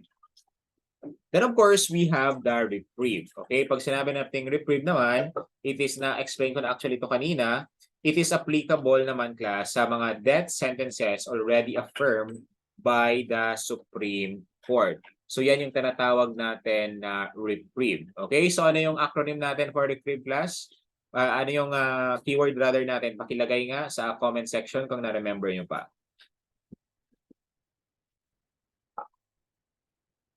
Okay, so ano yung acronym natin sa reprieve? Kanina na binigay ko. It's also known as reprieve. Okay, bakit wala sumasagot?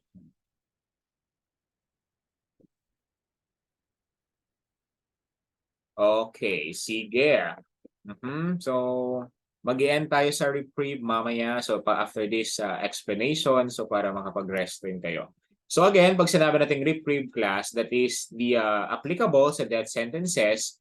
Okay, so it is the suspension. Okay, very good.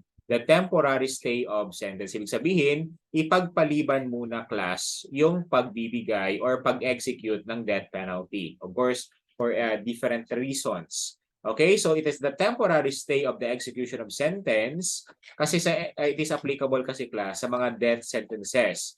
The date of execution of the death convict is held in abeyance. Ibig sabihin, pag sinabi natin abeyance, ipagpaliban muna for a certain period to enable the chief executive or the president to temporary stay of the execution of sentence para ma-review niya pa class kung masyado bang harsh yung punishment na binigay ng batas natin or ng state or ng government natin. So like pardon, so the president can only exercise reprieve class when the sentence has become final. Tandaan niyo class, sa tinatawag natin ng amnesty, kailangan ng concurrence of the Congress. Pag sinabi natin concurrence of the Congress class, kailangan lang i-inform ni President na mag-grant siya ngayon ng amnesty. Pero sa pardon, hindi niya na kailangan i-inform yung Congress. So yun na naman yung kaibahan talaga nila. So ang tinatawag natin na reprieve class, it is generally extended to the death penalty prisoners natin sa Pilipinas. Of course, so yung death penalty ngayon sa Pilipinas, that is temporarily suspended. So wala pa tayong death penalty sa ngayon. Okay? So yan yung tinatawag natin na reprieve. So ayan, the date of execution of sentence is temporarily postponed and definitely, agad-agad, to enable the chief executive to thoroughly study the petition of the condemned man for commutation of sentence or pardon. Titingnan pa muna ni President, isa-study niya thoroughly kung masyado bang harsh yung binigay na penalty ng batas or ng state natin, or pwede pa niyang ilagay ngayon, or pwede pa siyang mag-grant or i-reverse niya ang binigay niya. Pwede niyang bigyan ng commutation of sentence, ibig sabihin, i-decrease niya or i-reduce niya ang penalty, or bibigyan siya ngayon or bibigyan niya ngayon yung tao na yan ng pardon. Kaya that's why it is important na ma-review muna ni President yan. Kasi nga, death penalty yan class. Buhay yung pag-uusapan, so that's why kailangan i-double check yan ni President before he will be granted or he will be granting yung tinatawag natin na reprieve. Okay, so yun ang reprieve. Okay, then of course, we have the commutation of sentence. Pag sinabi natin commutation of sentence class, that is the reduction, ito yung acronym niya, reduction of the duration of prison sentence, and of course, it is also another prerogative of the president. So it is also an act of clemency, which is a heavier or yung mas mataas or longer sentence is reduced now to a lighter or a shorter term of sentence. So yan yung commutation of sentence natin. So halimbawa, yung death sentences or life imprisonment is reduced now to a shorter sentence. Pwedeng reclusion temporal or reclusion perpetua and so on. Then the commutation does not forgive the offender class but merely reduce the penalty. Meron pa ring penalty ang binigay. Binabaan lang. Yan yung purpose ng commutation of sentence. So yan yung CS natin. Of course, ang commutation of sentence class also benefits inmates wherein yung sentensya nila fixed or definite or determinate as sentence, which renders him or her ineligible for parole. Okay, so yan yung commutation of sentence. Commutation of sentence changes the original fixed sentence to a lesser indeterminate sentence, which will then enable the beneficiary to be released on pardon. Kasi nga, kapag walang commutation of sentence, of course, hindi siya pwedeng i-release sa tinatawag natin na parole. Kapag i-change ngayon or i-reduce ngayon ng president yung penalty na binigay ng korte or binigay ng batas natin, of course, pwede na siya ngayon or he can apply or he will be released on probation or he will be released on parole rather. Okay, so yan. So ang commutation is also appropriate class to use with convict sentenced to a several counts, 1 count, 2 counts of the different crimes. Then the sentence may be commuted to a single indeterminate sentence para magiging isa na lang. Okay? Through the commutation and rendering the recipient to avail of parole after serving the minimum sentence. So yon ang purpose ng mga binibigay ng na requirements na president. Of course, ang minimum requirements class of commutation of sentence, dapat ang petitioner shall be eligible for the grant of different requirements. Dapat na-serve niya at least class 1/3 ng minimum of his indeterminate sentence under the Act number 4103 or the following portions of his prison sentence consisting of reclusion perpetua or life imprisonment. Dapat 1/3 of the minimum of his indeterminate sentence. Then of course, at least 10 years naman class, if that person is convicted with a crime of robbery with homicide, robbery with rape, or kidnapping with murder. Okay? So yan yung tinatawag natin na at least 10 years. 12 years naman, if given 2 more sentences for reclusion perpetua, then dapat at least 20 years in case of 1 death sentence, which was automatically commuted to reclusion perpetua kasi nga temporarily suspended yung ating death penalty sa Pilipinas. Okay? So yan. Then of course, at least 25 years naman kas in cases of 2 sentences for reclusion perpetua. Kasi nga 'di ba, 2 sentences of reclusion perpetua provided na dapat at least 1 of the sentences had been automatically commuted from that sentence. Okay, so balikan nyo ito mamaya class para maulit. Of course, yung mga disqualified class for commutation of sentence, yung mga petitioner is eligible for parole, automatic. Disqualified ka na kung pwede ka maka-apply for parole.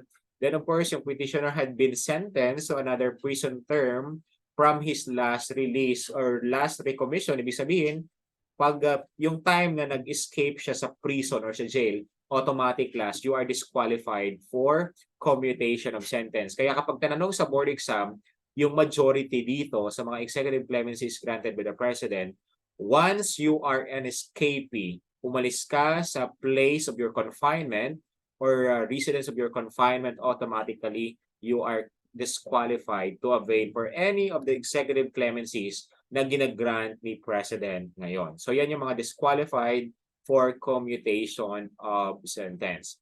So the petitioner had violated any condition of his discharge on parole or conditional pardon. Ibig sabihin, may nalabag siya na rules and regulations on conditional pardon and parole. Then of course, kapag yung petitioner is not fit, meaning he is suffering from mental illness or disorder as a certified by any government psychiatrist. Okay? So yan yung violated or hindi tinatawag, disqualified for commutation of sentence. Then of course, commutation is automatically provided or given class kapag the convicted person sentenced to death is over 70 years of age, of course by the reason of old age. Then another one, when there is a failure to obtain the vote of affirmation of 8 justices of the Supreme Court in back, okay? Automatically binibigay yan. In both cases, the degree of penalty is reduced to reclusion perpetua kasi nga ang binigay na penalty ng batas natin is death penalty. Okay, so let's explain class ang parol. So mag-i-end tayo sa parol class. Then tatapusin na natin bukas ang non-institutional correction, last part na lang rin. Then pupunta tayo sa therapeutic modalities. So 'di ba? So maganda. So maganda yung presentation ko sa therapeutic modalities. So pag sinabi nating parol class, the release of prisoners before the expiration of his maximum sentence. Provided, of course, it is pag sinabi nating parol, it is selectively releasing an offender from an institution prior to the completion of his maximum sentence. Before niya pa makomplete ang sentence of terms of imprisonment na binigay ng korte, of course, kung titingnan niya ng korte ngayon or ng boards of pardon and parole, kung pwede ba siyang mag-grantan or pwede ba siyang i-release class sa tinatawag natin na parole. Okay, so pag sinabi natin parole under the 1957 National Conference, okay, it is a method whereby society can be protected and the offender can be provided with continuing treatment and supervision in the community. So before niya pa makomplete ang sentensya niya, i-release na siya ngayon sa community. Okay, it is a privilege na binibigay ng state natin. So pag sinabi natin parole further, it is the conditional release of an offender from a penal offender or from a penal establishment class after he has served the minimum period of his prison sentence. Of course, yung under the continued custody of the state and under the conditions violates the conditions for his release, ibabalik siya ngayon sa kulungan. A prisoner is eligible class to apply for parole once the inmate has served the minimum sentence. Again, tandaan nyo ha, hindi maximum, kundi minimum sentence. Of course, less pa dyan or ibabawas pa yung good conduct time allowance na na-earn niya during his imprisonment or yung discipline na employ or yung discipline na show niya during his imprisonment. Okay, so yan yung tinatawag natin na parole. Okay, so kapag, of course, when the sentence is a reclusion perpetua, those convicted of treason, conspiracy, or proposal to commit treason, okay, are not, of course, are disqualified. Of course, aside from that, convicted of misprision of treason, rebellion, sedition, and espionage. Tandaan nyo kasi, any crimes na against the national security of the state, automatic yan, pwedeng you are disqualified, whether it is pardon, whether it is probation rather, or parole. Kasi nga, kaya that's why very important yung role ng the Department of National Defense para ma-double check kung yung tao na yan na nag-apply for parole or yung tao na yan nag-apply for probation, nakakommit siya or hindi siya loyal, halimbawa, nakakommit siya ng treason. Ibig sabihin, yung crimes niya is against the state. Okay? So meron siyang naagrabyado or kinontra niya yung state or government natin. Of course, convicted of piracy and so on, automatic, you are not allowed to be released for parole. Of course, yung mga habitual delinquents kanina. Okay? Of course, again, kapag sa parole and probation, yung mga escapee from confinement or they evade their sentence. Of course, though we're granted conditional pardon, automatic, hindi na siya pwede for parole. And of course, na-violate na yung mga terms and conditions ng conditional pardon na yon, hindi na siya ngayon pwede mag-apply or hindi na siya pwedeng grantan ng parole or hindi siya pwedeng i-release sa parole class. Then, of course, those whose maximum term of imprisonment does not exceed 1 year or with definite sentence. Of course, 1 year lang naman. Those suffering from any mental disorder as certified by psychiatrists or the report of Bureau of Corrections or the National Center for Mental Health. Then of course, kapag yung conviction niya is on appeal, hindi pa yan, or you are not allowed to be released on parole. Kasi nga, kapag inappeal mo yung kaso, mapag-asa pa na makuwalang visa or mapawalang sala ka sa crime or yung any crimes na napataw or gi-file sa'yo. Okay, doon of course yung mga may pending criminal case class for an offense committed while serving sentence, yun yung mga what we call the quasi-recidivism or the quasi-recidivist. Okay. So a parolee should be placed under the supervision class of the parole and probation officer or the PPO kasi nga ang nagbibigay niyan is the Parole and Probation Administration upon the release so that the parolee will be guided and assisted towards rehabilitation. Okay. So it shall be mandatory class for parolee to comply with the terms and conditions appearing on the release document. But of course, the BPP or the Boards of Pardon and Parole, upon recommendation of the PPA class, pwede yung i-revise class or i-modify yung terms and conditions of the parole. Depende kung ano yung progress ng parolee natin.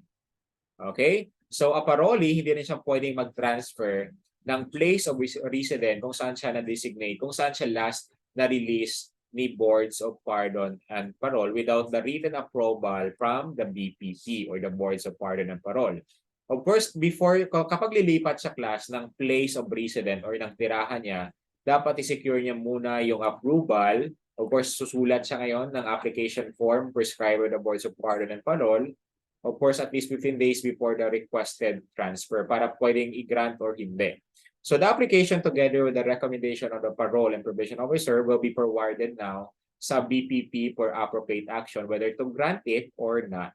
Okay? So a parole and probation officer class can authorize a parolee to travel outside his area of operational jurisdiction from 10 to 30 days only within a 6-month period shall be considered as a transfer of residence. Again, kapag 10 to 30 days, that is only a travel outside. Okay, pwedeng i-authorize yan ng probation officer or parole officer class. Pero kapag more than 6 months na yan or within 6 months, it will be considered now as a transfer of residence. Ibig sabihin, lumipat ka na talaga ng tirahan mo. Kaya ang tawag doon, transfer of residence na. So in case of the parolee's death class, ano ba namatay yung parolees natin, the Parole and Probation Administration shall transmit to the BPP a certified true copy of the death certificate for, of course, for official record naman ang purpose nyon. Okay. So the BPP may order class yung recommitment to prison or the rearrested parolee if he finds that the continuation of the parole is incompatible with the public welfare. Halimbawa, binigyan ka ngayon ng parole or i-release ka through parole. Pero medyo delikado ka pala doon sa community or delikado yung community sa iyo. So, pwedeng mag-order ang Boards of Pardon and Parole class ng of course recommitment, arestuhin ka ulit, ay balik ka sa kulungan. So, the parole violator class recommitted to prison, isi-serve niya ngayon class ang remaining unexpired portion of his maximum sentence. Again, kapag in any instances na na-violate niya ang any rules and regulations na set doon sa pag-grant na kaniyang parole order, isi-serve niya ngayon class ang remaining unexpired portion of his maximum sentence. Okay? So yun. Of course, the BPP may grant parole under special considerations kapag old age ka, provided that the inmate is below 60 years of age when the crime was committed, you are you are experiencing physical disability, halimbawa bedridden, mute, crippled, blind, or physical disability not present when the crime was committed. Ibig sabihin, sa loob po ba, police po ba mag-arrest niyan, sir, or hindi niya? Of course, kapag arestuhin na siya class, makikipag-coordinate rin yan siya sa arresting officer. Okay? So kasi nga 'di ba, ang let's go back again sa legality, ang police lang naman talaga ang may karapatan to arrest a person. Kasi yung sworn officer, ibig sabihin, they have the power to arrest. Okay? So yun.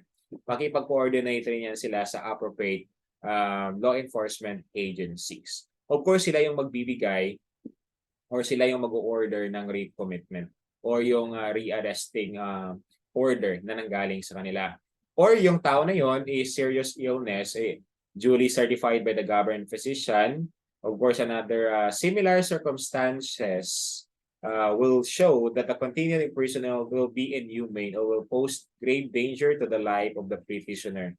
Ibig sabihin, parang lumalala or parang nagkakasakit or parang mamamatay na siya. So yan yung tinatawag natin na similar circumstances. Okay, community po ba sir ang core component ng PCGS? Yes, ang community class ang core component ng CGS natin. Or yung tinatawag na foundation of the CGS. Kasi ang court, wala na yan ngayon. Okay, so yung iba kasi court pa rin. Okay, panahon pa yan class ni Kopong-Kopong. Okay. Okay, so following factors will be considered class by the boards of pardon and parole in granting parole. Of course, evidence that the petitioner will find legitimate source of livelihood upon the release. Ibig sabihin, may trabaho siya. Petitioner has a place to establish resident. May pwedeng may tirahan siya. Availability of aftercare services for old, seriously ill, or physically disabled petitioner. Okay, so yan yung mga consideration nila.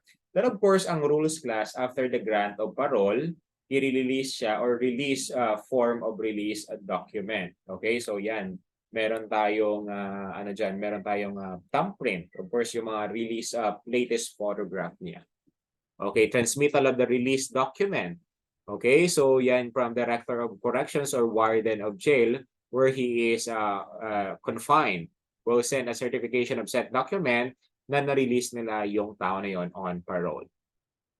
Then of course, ang parole supervision class, after release from confinement, the parolee class shall be placed under the supervision of probation and parole officer. Kasi di ba na-explain na natin kanina. Para mag-guide niya at ma-assist niya ngayon yung mga parolees natin. Okay, the presentation of probation and parole officer, of course, dapat kailangan niya i-present yung sarili niya class to the probation and parole officers on the specified release document for supervision. Kapag yung parole class mag-fails to report within 45 days from the date of his release of the confinement, of course, yung probation officer or yung parole officer class, i-inform niya ngayon ang Board of Pardons and Parole sa failure na pag-release or failure na pag-report ng parolee natin. Okay. Of course, ang arrival report natin within 15 days from the date when the parolee reported for supervision naman. And of course, yung mandatory conditions of the supervision class, it shall be mandatory for the parolee to comply with the terms and conditions appearing in the release document. So meaning magpapakita siya sa tinatawag natin na parole officer.